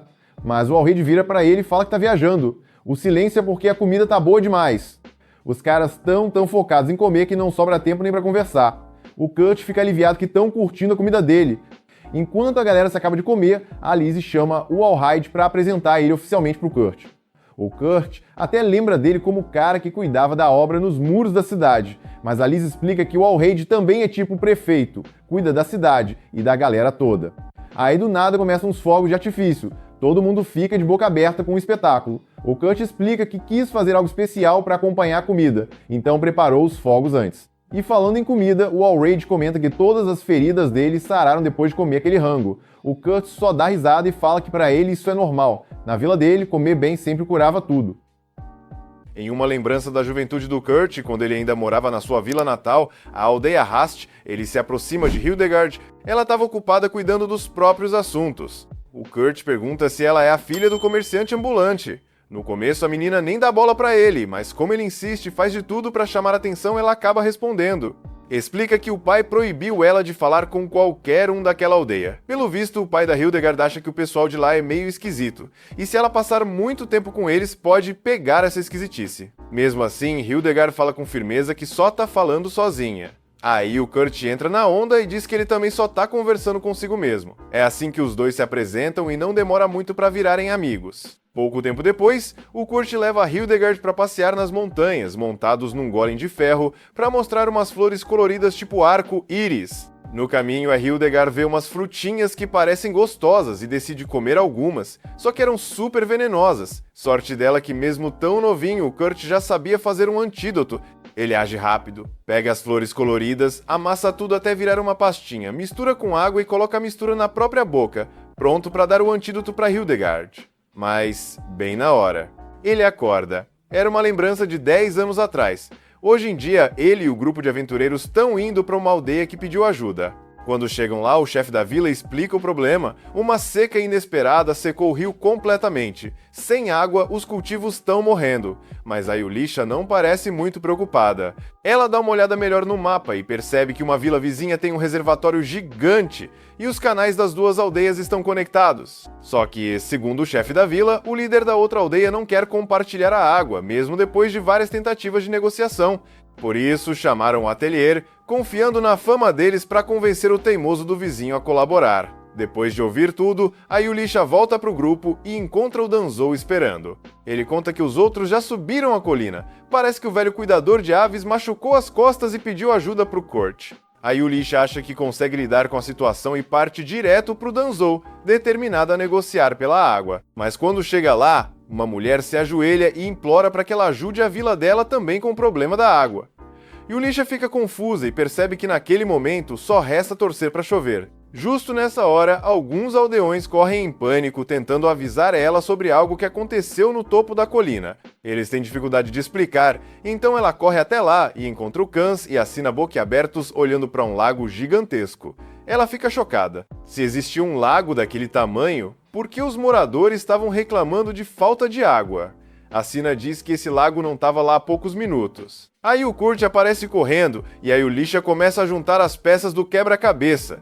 Pergunta pra ele por que tá ali, se era pra estar cuidando das aves. O Kurt responde que percebeu que os pássaros do velho estavam morrendo de sede, então correu até lá e puxou água de um aquífero subterrâneo. Logo, os dois líderes das aldeias chegam e agradecem a Yulisha por salvar todo mundo do desastre. O Kurt também olha pra ela com admiração, achando que ela resolveu tudo num passe de mágica, sem saber que na verdade foi ele quem salvou o dia, meio que sem querer. Com a missão cumprida, o grupo volta, levando alguns ovos como forma de agradecimento. O Kurt comenta que vai usar os ovos para preparar algo gostoso mais tarde, e pergunta pela Liz. A Yulisha responde que a Liz foi se encontrar com o Senhor de Ticone, para entregar um relatório sobre o ataque de monstros que rolou outro dia. Mais tarde, a Liz e o Alreid estão conversando com o Marquês Ticone. Parece que o cara tem um título equivalente ao de Duque, e tá tentando ganhar o favor da Liz para aumentar seu poder. A Liz percebe claramente as intenções do Marquês, mas mantém um sorriso simpático, lembrando a si mesma que está ali como representante da mestre do atelier, não como princesa do reino. O Marquês tenta arrancar informações sobre o mestre do atelier, já que foi ele quem salvou a cidade no ataque dos monstros. Mas a Liz desvia da pergunta, decidida a manter o Kurt longe da política. Conforme a conversa segue, o Marquês muda o assunto para a cidade, onde o mestre do atelier vive, dizendo que ainda não tem um nome oficial. A Liz explica que, para isso, o reino precisa nomear um vice-rei. O Marquês, que tem o poder de nomear vice-reis na região dele, insinua que quer nomear o mestre do atelier como vice-rei. A Liz saca na hora a intenção dele, colocar o Kurt sob o controle dele. Mas como o Kurt nem sabe ainda que é o mestre do atelier, ela quer evitar que isso aconteça. Então diz que não pode tomar essa decisão sozinha. O Marquês acha isso estranho, já que ela é uma princesa e também é representante do atelier. Ele diz que achava que ela teria algum poder para decidir algo assim. A Liz fica sem saber o que dizer e fica mais nervosa ainda quando o Marquês se vira pro Alreid e pergunta se ele, como general dos cavaleiros da cidade, tem alguma objeção em nomear o mestre do atelier como vice-rei. A Liz só consegue torcer para que ele recuse, o que também mostraria que o Alreid não sabe da real identidade do Kurt, mas o Alreid aceita a proposta. A Liz intervém na hora com outra objeção. Isso faz o Marquês perguntar se tem algum defeito escondido que tornaria o mestre do ateliê inadequado para o cargo. Aí a Lizzie se irrita de vez e diz que não existe ninguém no país mais talentoso que o Kurt. Ela acaba elogiando tanto o Kurt que o Marquês entende tudo. Com um sorriso, anuncia que o mestre do ateliê com certeza vai ser nomeado como vice-rei. Mais tarde naquele dia, a Lizzie volta para a mansão com a notícia, e a Ulysses fica preocupada com a chance de terem que apresentar o Kurt para todo mundo como mestre do ateliê. E isso seria um problemão, já que o próprio Kurt nem sabe que é o mestre. A Ulysses até sugere arrumar outra pessoa para fingir ser ele e resolver tudo rapidinho. Mas isso também não daria certo, porque todos os cavaleiros já conheceram o Kurt de verdade. Quem acreditaria num impostor que claramente não é tão forte nem habilidoso quanto ele? No começo, a Lizzie até concorda com a ideia da Ulysses, mas quando percebe que isso significa colocar outra pessoa no lugar do Kurt, ela se revolta e grita que isso é inaceitável. Ninguém nesse mundo poderia ser como o Kurt. Ela exige saber onde ele está, e a Ulysses explica que ele está ocupado cuidando do bebê. Assim que ouve isso, a Lizzie surta. Diz que se a criança não for dela, vai adotar e criar junto com o amado Kurt. Mas na real, a Ulysses não tá com um bebê humano, ela tá cuidando de um ovo que eles ganharam de presente da vila que visitaram. O ovo tá prestes a chocar, e sabendo como o Kurt sempre dá um jeito de lidar com tudo, a Ulysses fica se perguntando que tipo de criatura vai sair dali. Bem nesse momento, o Kurt grita chamando a Ulysses. O ovo acabou de se quebrar. Enquanto isso, a Mímico tá cansada de lidar com a pilha de relatórios acumulados na mesa dela. Ela reclama com a Ofélia, que comenta que a máscara da Mímico tá quase caindo. Falando sobre o trabalho, a Ofélia avisa que o Bispo Tristem foi assassinado e encontraram o corpo dele. Ela sugere que a igreja de Polaina mandou matar ele para ter alguém para culpar pela tentativa fracassada de invocar o Senhor Demônio. Depois ela pergunta para Mímico o que ela pretende fazer com a Marlef, se vai matá-la. Mesmo com o desejo de vingança, Mímico lembra das palavras do Kurt, que prometeu visitar a Marlef na prisão. Com isso em mente, ela percebe que talvez matar a Marlef agora não seja uma boa ideia. Nesse momento, a Mímico recebe uma carta. Parece que acabou de chegar uma notícia ruim. De volta ao Kurt, o ovo chocou e nasceu uma menininha. A Ulysses e a Lizzie ficam totalmente confusas por a criatura ter virado filha do Kurt. Logo depois, a Ulysses reúne todo mundo para uma reunião e a menininha já tá no colo do nosso protagonista, chamando ele de papai, mesmo tendo acabado de nascer e parecendo ter uns 3 anos de idade. A Ulysses fala que é impossível uma criança sair de um ovo e avisa que a menina pode ser um monstro. Infelizmente, ela precisa que o Kurt entregue a garota, mas ele pergunta o que ela pretende fazer com a criança. A Ulysses responde que vai se livrar dela. O protagonista se recusa a soltar a menina. Ele não acredita que uma criatura tão inocente possa fazer mal para alguém. Quando a Ulysses tenta pegar a menina à força, o Kurt implora para ficar com ela, prometendo cuidar dela, mas a Ulysses não deixa. Aí, bem nesse momento, a menininha olha para a Ulysses, estica a mão, toca o rosto dela e a chama de mamãe. A Ulysses fica paralisada, imaginando um futuro com o Kurt e a garotinha como sua filha. Como se tivesse notado o que a Ulysses estava pensando, a Lizzie logo puxa ela de volta para a realidade e deixa claro que a menina não é filha dela com o Kurt. A Ulysses nega rapidinho, dizendo que nem tinha pensado nisso, mas antes que ela diga qualquer outra coisa, a Lizzie pega a menina no colo. Assim que a criança tá com a Lizzie, também toca o rosto dela e chama de mamãe. O coração da Lizzie derrete na hora. O Kans diz pra Ulysses que não tem necessidade de fazer mal pra menina. Ele acredita que podem criar ela direito. Mesmo se ela for um monstro, dá pra ensinar a ser uma boa pessoa. Com pouca resistência, a Ulysses aceita, ainda que de má vontade. A Lizzie começa a pensar num nome pra garota. Já que ela chamou as duas de mãe, a Lizzie sugere uma combinação dos nomes dela com o do Kurt e propõe o nome Sis. Mas a Ulysses não concorda, já que foi chamada de mãe primeiro e propõe o nome Yukuli. As duas começam a discutir tão alto que acabam acordando a menina. Confusa, a garotinha pergunta por que estão brigando.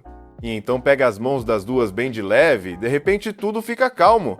No fim, todas concordam que o que importa não é quem deu o nome, mas que ela uniu todos ali. Vendo como a bebê trouxe alegria para o grupo e iluminou o ambiente, o Kurt percebe que ela pode ser a ligação entre todos. Então ele propõe o nome Akuri, que significa proximidade. Todo mundo gosta e a menininha sorri feliz ao ouvir o nome novo. À noite, enquanto a Ulysses e a Akuri dormem, um dos subordinados da Mímico chega. A Ulysses entrega uma amostra de cabelo e saliva da Akuri, na esperança de descobrir mais sobre a origem dela. No dia seguinte, o Kurt constrói um quarto na casa só para Akuri. Apesar dela ficar feliz, a Yulicia vê o quarto como uma prisão, sem janelas, com paredes de mitril impossíveis de abrir por dentro. Além disso, a Yulicia decidiu manter a Lizzie e a Akuri afastadas até receber o relatório da Mímico. A Yulicia tem assuntos para resolver com o Kurt, então avisa que eles vão sair. A Akuri quer ir junto, mas dizem que ela não pode. A Yulicia pede pra Sina cuidar dela enquanto estão fora. Na saída, ela diz pro Kurt que podem resolver tudo rápido e voltar pra brincar com a Akuri. De repente, a Yulicia ouve a voz da Akuri vinda de dentro da carruagem. Pergunta pro Kurt se ele também ouviu, e quando ele confirma, os dois correm pra ver. Pra surpresa deles, a Akuri tá lá dentro. Eles se perguntam se ela fugiu e seguiu eles escondida, mas não podem levá-la e não dá tempo de voltar para deixá-la em casa. Por sorte, a Yulicia vê um dos subordinados da Mímico passando a cavalo. Ela diz pro Kurt ficar onde está, enquanto vai pedir ajuda. Ao se afastar, o Kurt pensa sobre o que deve estar preocupando ela. Ele percebe que a Yulicia não disse não para Akuri por mal, mas porque se preocupa com a segurança da criança. O Kurt começa a se perguntar se fez a escolha certa e o que vai fazer se a Akuri for realmente um monstro. A Yulicia volta e tira ele dos pensamentos. Ela sabe o que ele está pensando e admite que ele não está errado, mas ao mesmo tempo, ninguém sabe no que a Akuri pode se tornar. Então, no fundo, nenhum dos dois está completamente certo ou errado. Naquela hora, do nada, aparece um velhinho pedindo desesperado para que eles ajudem a salvar a vila dele do tal rei demônio. Kurt e Akuri topam na hora, dizendo que vão dar o melhor de si. A Yulicia fica chocada com a empolgação dos dois e fala para eles não ficarem com essa ideia de salvar o mundo, porque esse nem era o motivo deles estarem ali. Logo depois, aparece uma mulher e pede desculpas, explicando que o velhinho é o sogro dela e que sempre quis ser vidente. Agora ele vive falando umas coisas doidas pros outros. A mulher também diz que é a cliente e agradece por eles terem arrumado um tempinho para aceitar o pedido dela. Mas aí ela solta que não esperava que o ateliê fosse mandar um casal tão fofo de recém-casados. E apontando para Akuri, ainda diz que eles até têm uma filha adorável. Kurt e Yulicia ficam em choque, mas a Akuri entra na brincadeira e começa a chamar eles de mamãe e papai. Kurt fica pensando se a Yulicia ficou brava com a cliente por ter confundido os dois como casal, mas vê que ela ficou toda corada. Aí ele começa a viajar, achando que alguém tão linda como a Yulicia deve ter se sentido ofendida de ser chamada de esposa dele. Para compensar, decide se esforçar ainda mais no trabalho. Para mudar de assunto, ele pergunta para a cliente qual era o pedido, e ela explica que os porcos da fazenda pararam de comer. Kurt acha que pode ser por causa do calor, já que o clima está insuportável, então decide preparar uma comidinha mais refrescante para os bichos. A cliente fica super feliz e fala que vai deixar os porcos com ele enquanto leva o sogro para passear. Quando Kurt se vira, vê que a Yulicia ainda está parada no mesmo lugar toda congelada, e pensa que talvez ela esteja brava mesmo. Ele tenta se aproximar, mas percebe que ela tá tão mexida que nem consegue se mover. Então decide dar um tempo e começa a preparar a comida. Depois que alimenta os porcos, ouve a Yulicia murmurando sozinha. Ela fala que, apesar da diferença de idade e altura, até que não seria tão estranho se eles tivessem uma filha, já que as pessoas provavelmente imaginariam eles juntos. Aí ela se deixa levar pelas próprias fantasias, entra em pânico, mas depois tenta se acalmar dizendo que não sente nada errado por Kurt, só que não entende por que dói tanto pensar em ficar longe dele. De repente aparece um dragão no céu. A Yulicia saca a espada para proteger todos, mas antes de atacar, o Kurt segura ela e diz que o dragão é amigável. Mesmo assim, Yulicia grita preocupada pela segurança da Akuri, mas o dragão só tá ali para comer a comida que o Kurt preparou. Isso deixa a Yulicia meio tensa. Kurt explica que em áreas rurais é comum os dragões aparecerem atrás de comida, e ela fica surpresa porque na cidade isso nunca acontece. A Akuri até pergunta se é um cachorro muito grande, e o Kurt explica que é só um filhote de dragão, só que aí a Yulicia sente cheiro de sangue. Ela olha em volta e acha um dos guardiões ferido. Logo percebe que é o guardião que cuida do Kurt, vê algo se mexendo nos arbustos e entra em combate com quem estava lá. Kurt e Akuri correm até o local da luta. Uma mulher aparece e exige que entreguem a menina para ela. Yulicia pergunta se ela conhece o Kurt, mas ele acha que é só uma caçadora de dragões. Só que a Yulicia sente que o buraco é mais embaixo. Ela manda o Kurt fugir, ele até tenta protestar, mas o dragão pega ele e a Akuri e voa com os dois. Yulicia observa os dois indo embora e sente orgulho de ver que Kurt conseguiu domar um dragão, já que isso é algo super difícil. Ela pensa que Kurt é tipo nível SSS em tudo que não seja luta, então ela tenta enfrentar a mulher, mas não consegue acompanhar. Pergunta se ela tá ali pelo dragão filhote, mas a mulher só responde que nada disso importa, porque a Yulisha vai morrer logo. A mulher ataca, faz a espada da Yulisha voar longe e ainda acerta um corte fundo no estômago dela. Sem saída, Yulisha usa os cristais mágicos do Kurt e faz o chão se levantar, prendendo a inimiga. Quem tá lá na fazenda, tipo a cliente e o sogro, até sentem o chão tremer e acham que foi um deslizamento de terra, mas o sogro diz que é sinal de boa sorte. Mesmo enterrada, a inimiga sobrevive e escapa. Agora ela tá com chifres e unhas gigantes em forma de espada. A Yulisha percebe que ela é um demônio com poder mágico absurdo que odeia humanos. Ela se pergunta por que um demônio apareceria agora, já que fazia mais de 100 anos que nenhum se mostrava. A mulher demônio também se surpreende, porque não esperava que uma humana fosse capaz de quebrar seu feitiço e revelar sua forma verdadeira. Ela diz que agora entende como a Yulisha conseguiu derrotar um rei demônio no passado. A Yulisha fica preocupada, porque isso quer dizer que a demônio conhece seu passado e tá vigiando ela faz tempo. Sem arma e perdendo sangue, ela só torce para que o Kurt chegue bem até a fronteira, onde talvez encontrem proteção. Ela se desculpa por não ter conseguido proteger ele e acha que vai morrer ali mesmo. Mas, de repente, o Kurt aparece montado no dragão. A Yulisha grita de frustração e ele cai de uma árvore sem saber lutar. Ele fala que quer fugir com ela. Do nada, o chão treme e uma multidão de porcos enfurecidos corre em direção a eles. Mas os porcos passam direto, e os dois aproveitam para montar em um deles. Yulisha se pergunta se é comum os caras do campo saírem montando porcos e enfrentando demônios. Kurt diz que sabe que tá fazendo uma loucura, mas que não é loucura proteger alguém que é importante para ele. Isso mexe com a Yulisha, porque ela acha que ele só a vê como amiga e aliada, não como mulher, e isso dói. Ela não entende por que sente tanto isso e por que se incomoda tanto com a ideia de que ele não goste dela de verdade. No fim, ela admite para si mesma que está apaixonada por ele. Mas antes que consiga pensar mais sobre isso, uma explosão de fogo atinge todos os porcos, que saem voando. Só sobram Kurt e Yulisha. Yulisha agradece ao Kurt por ter dado a ela um motivo para continuar viva, já que depois do ferimento tinha perdido a vontade de lutar.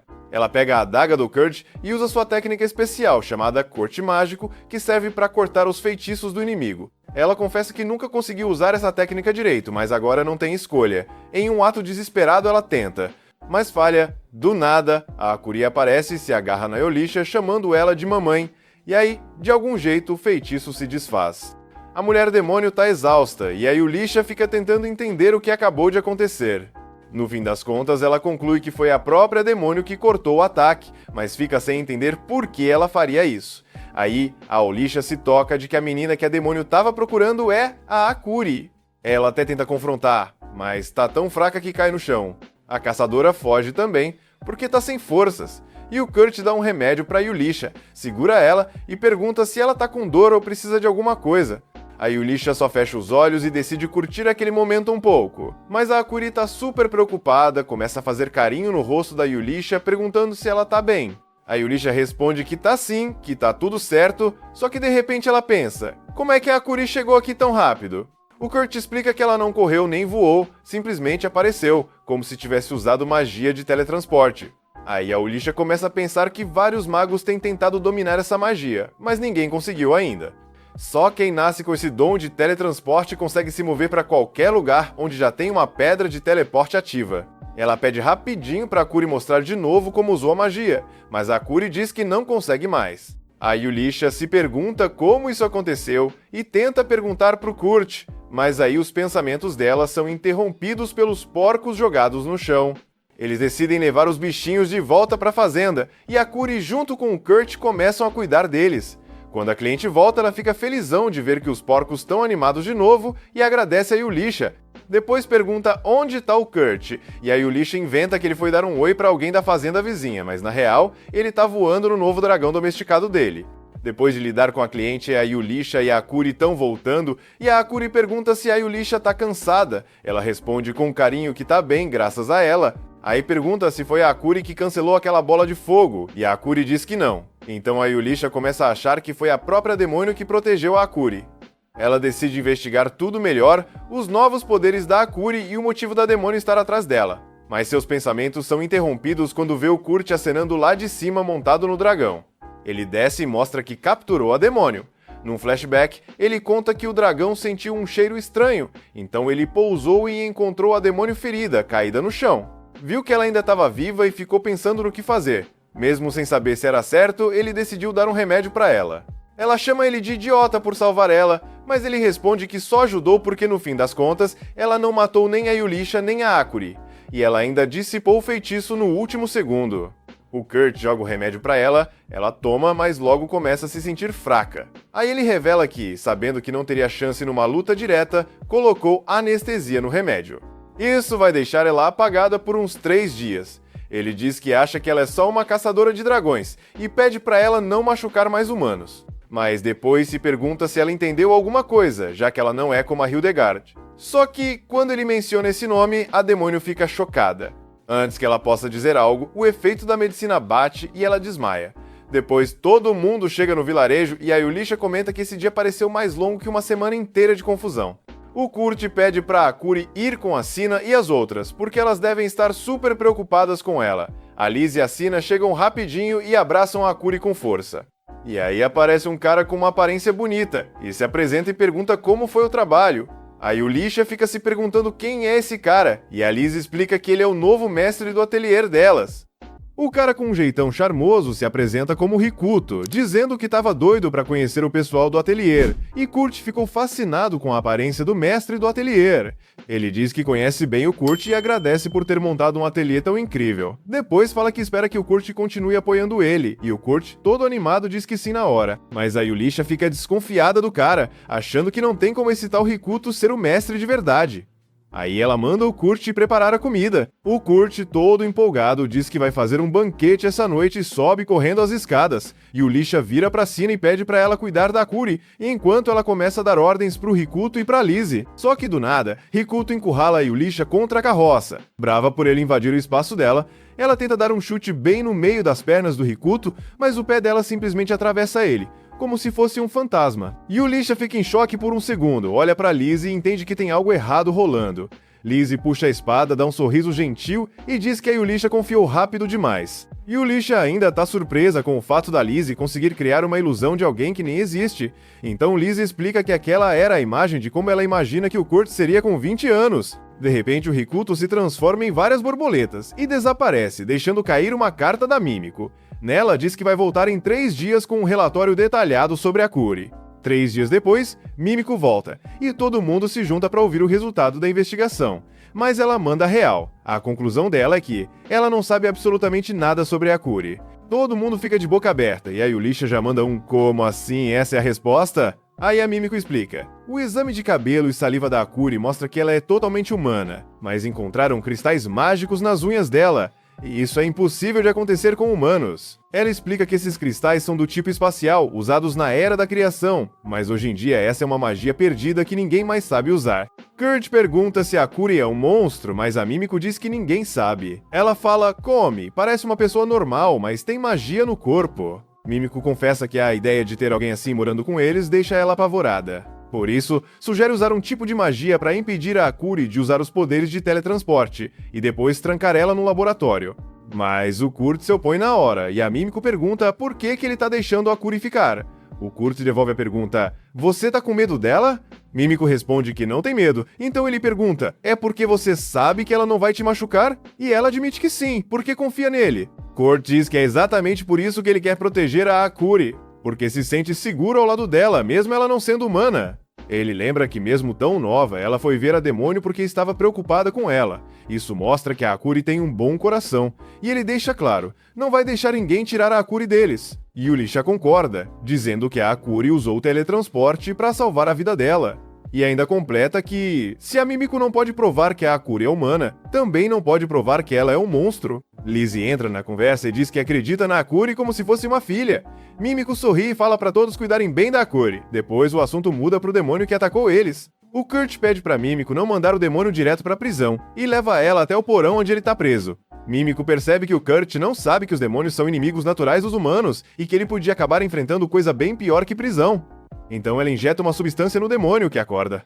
Mímico pergunta se ela consegue falar, e a mulher responde que é uma guerreira demônio. Do nada a mulher solta uma magia de fogo contra Mímico. mas ela já estava preparada e diz que não adianta, o lugar onde ela tá selada bloqueia qualquer magia. Mímico então pergunta se ela tem algum aliado por perto, mas o demônio se recusa a responder, dizendo que um perdedor só responde pro vencedor, dando a entender que só vai falar se for pro Kurt. Aí a Yulisha chama o Kurt, e ele já chega perguntando como o demônio tá. Ela responde que tá bem, tirando o detalhe de estar com as mãos amarradas. Kurt pede desculpa por não ter soltado ela, mas a demônio corta ele e pergunta como ele conhece a Hildegard, já que ele mencionou ela antes. Kurt explica que a Hildegard é filha de um comerciante que vivia indo na vila dele e que ela também tinha chifres, então ele achou que talvez as duas se conhecessem. A demônio pergunta se a Hildegard usava um colar de grifo, e o Kurt confirma. Na hora, os olhos da demônio brilham, dizendo que precisa salvar a Lady Hildegard. O grupo se espanta e o Kurt pergunta o que ela quis dizer com salvar. Ela conta que a Hildegard tá presa debaixo do castelo do Marquês Taikone, que é o tal do Taikone, e isso deixa todo mundo chocado. Kurt fica sem entender por que fariam isso com ela e pede pra Yulissia ir com ele resgatar a Hildegard, mas a Yulissia manda ele primeiro tirar umas respostas da demônio. Ela pergunta: se você queria salvar a Hildegard, por que atacou o Kurt? A mulher responde que enquanto investigava o Marquês, descobriu que eles estavam de olho no pessoal do ateliê, e aí, do nada, a Akuri apareceu num carruagem qualquer. A demônio achou que se tivesse o poder de teletransporte da Akuri, poderia resgatar a Hildegard. O Kurt acredita na hora, mas a Yulissia dá uma bronca nele por confiar assim fácil em um demônio. A demônio então pede para eles olharem o colar dela, e o Kurt reconhece como sendo da Hildegard. Ela diz que ganhou o colar da própria Hildegard e que só parou de atacar porque viu o grifo na adaga do Kurt. O Kurt confirma que a adaga foi um presente da Hildegard. Aí a Mímico finalmente acredita na história e diz que vão salvar a Hildegard. Mas ela avisa, se a demônio fugir ou morrer na cela, a Hildegard não vai ser salva. Kurt então pede pra ela ficar quieta lá por enquanto. Antes de sair, a demônio diz pro Kurt que o nome dela é Sofler. O Kurt já ia fazer um discurso todo empolgado por conhecer ela, quando a Akuri aparece do nada no meio dos dois, se teletransportando e assusta todo mundo. A Akuri diz que voltou a fazer fuxe sem querer, o que fez ela se teletransportar ali. Por fim, o Kurt admite pra Mímico que não tem ideia de como salvar a Hildegard. Mímico diz pra ele não se preocupar, que ela vai ajudar. Um tempo depois, Mímico aparece com o mapa da mansão do Marquês, e a Yulissia fica chocada com a rapidez. Mímico explica que o Marquês Taikone, o chefão da família, tem 47 anos e que a esposa dele morreu há 10 anos ao dar à luz a filha mais velha, família, que também morreu no ano passado por causa de uma doença. Ela diz que na mansão tem um quarto onde só o Marquês pode entrar, e que a galera viu ele levando comida pra lá. A Sofler confirma que tentou abrir essa sala, mas não conseguiu. Mímico comenta que até um especialista levaria um tempão pra abrir aquilo, então ela sugere fazer o próprio Marquês abrir pra eles. Vai criar uma ilusão de um ladrão invadindo a mansão, aí todo mundo vai achar que entraram de verdade e o Marquês vai ter que abrir o quarto. Mímico fala que precisam bolar um plano e sugere usar o Rikuto como ladrão da missão, já que vai rolar um festival organizado pelo Marquês na semana que vem. Enquanto isso, o grupo vai fingir estar curtindo o festival para estudar o mercado local. Nisso, a Yulissia e a Lizzie pensam em como seria romântico sair com o Kurt no festival. As duas jogam pedra, papel, tesoura e decidem que a Lizzie vai passar o primeiro dia com ele, e a Yulissia o segundo. Antes de começar a missão, Rikuto comenta que a Akuri também foi junto, e o Kurt se desculpa dizendo que ela insistiu em ir. Quando o Kurt pede desculpas pro Rikuto por ter colocado ele nessa confusão, Rikuto diz que não quer que ninguém da família real se envolva com essas coisas, porque isso mancha a reputação da realeza, inclusive a dele. O Kurt fica chocado e pergunta se o Rikuto é da realeza. Yulissia e Lizzie também se surpreendem e o Rikuto pede pro Kurt guardar segredo. Quando chegam na pousada, Yulissia pede pro Kurt cuidar da Lizzie e Akuri no dia seguinte. Já Kurt diz que quer ajudar a Yulissia a investigar o Taikone, ao invés de ficar perambulando pelo festival. Mas a Lizzie já corta dizendo que tem que ir com ela. A Lizzie também menciona que a Akuri estava animada para curtir o festival com o pai, então o Kurt aceita. No dia seguinte, durante o festival, eles assistem umas peças de teatro, compram bebidas e compartilham a mesma bebida, o que deixa a Lizzie toda feliz por causa do beijo indireto. Quando o Kurt diz que vai jogar a fruta vazia fora, a Lizzie grita indignada que quer guardar aquilo pro resto da vida. O Kurt pergunta se aquilo vale alguma grana, mas a Lizzie disfarça rapidinho e diz que quer guardar a fruta como lembrança pro país dela. Aí ela pergunta pro Kurt se, como ele viajava muito quando era aventureiro, já viu muitos festivais. Só que o Kurt revela que sempre estava de olho no time ou cuidando do veículo, então nunca conseguiu curtir um festival de verdade. Ele fala pra Lizzie não ficar com pena, mas confessa que no fundo sempre teve vontade de aproveitar um. Então a Lizzie pega na mão dele e fala que hoje os três vão aproveitar juntos o festival. Nesse momento, ela pensa que hoje vai ser o dia em que vai se declarar pra ele. Depois eles brincam de equilibrar feijões, tentam tiro ao arco e comem um monte de comida gostosa. Quando começa a anoitecer, a Lizzie fala que quer sair um pouco da muvuca, então eles vão pra um parque mais calmo. Ela decide que aquele é o lugar perfeito para se declarar. Ela pensa em como se divertiu com o Kurt hoje e acha que por ele estar de bom humor, pode perceber o quanto ela tem estado ao lado dele nesses momentos felizes. Mas, quando ela se aproxima, percebe que ele tá com uma expressão séria, olhando fixamente para a mansão Taikone, o lugar onde a Hildegard tá presa. Ela se assusta um pouco, porque tinha até esquecido que o parque ficava tão perto da mansão. Lizzie pergunta se ele tá preocupado com a Hildegard, e ele diz que, mesmo todo mundo falando pra ele não se preocupar, dói muito não conseguir fazer nada pra ajudar ela. Aí a Lizzie tenta animar ele, dizendo que ele já salvou ela da maldição, criou um ateliê incrível e ainda cozinha super bem pra todo mundo. Mas nada disso parece ajudar, porque ele acha que qualquer um poderia ter feito isso também.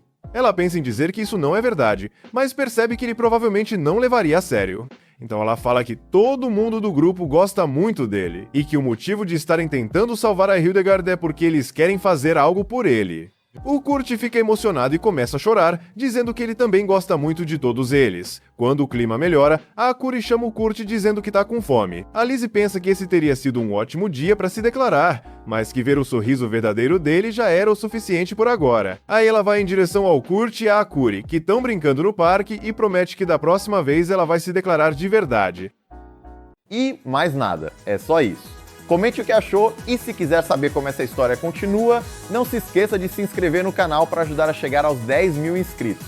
Temos capítulos novos toda semana, eu sou o Felipe Senpai e nos vemos na próxima.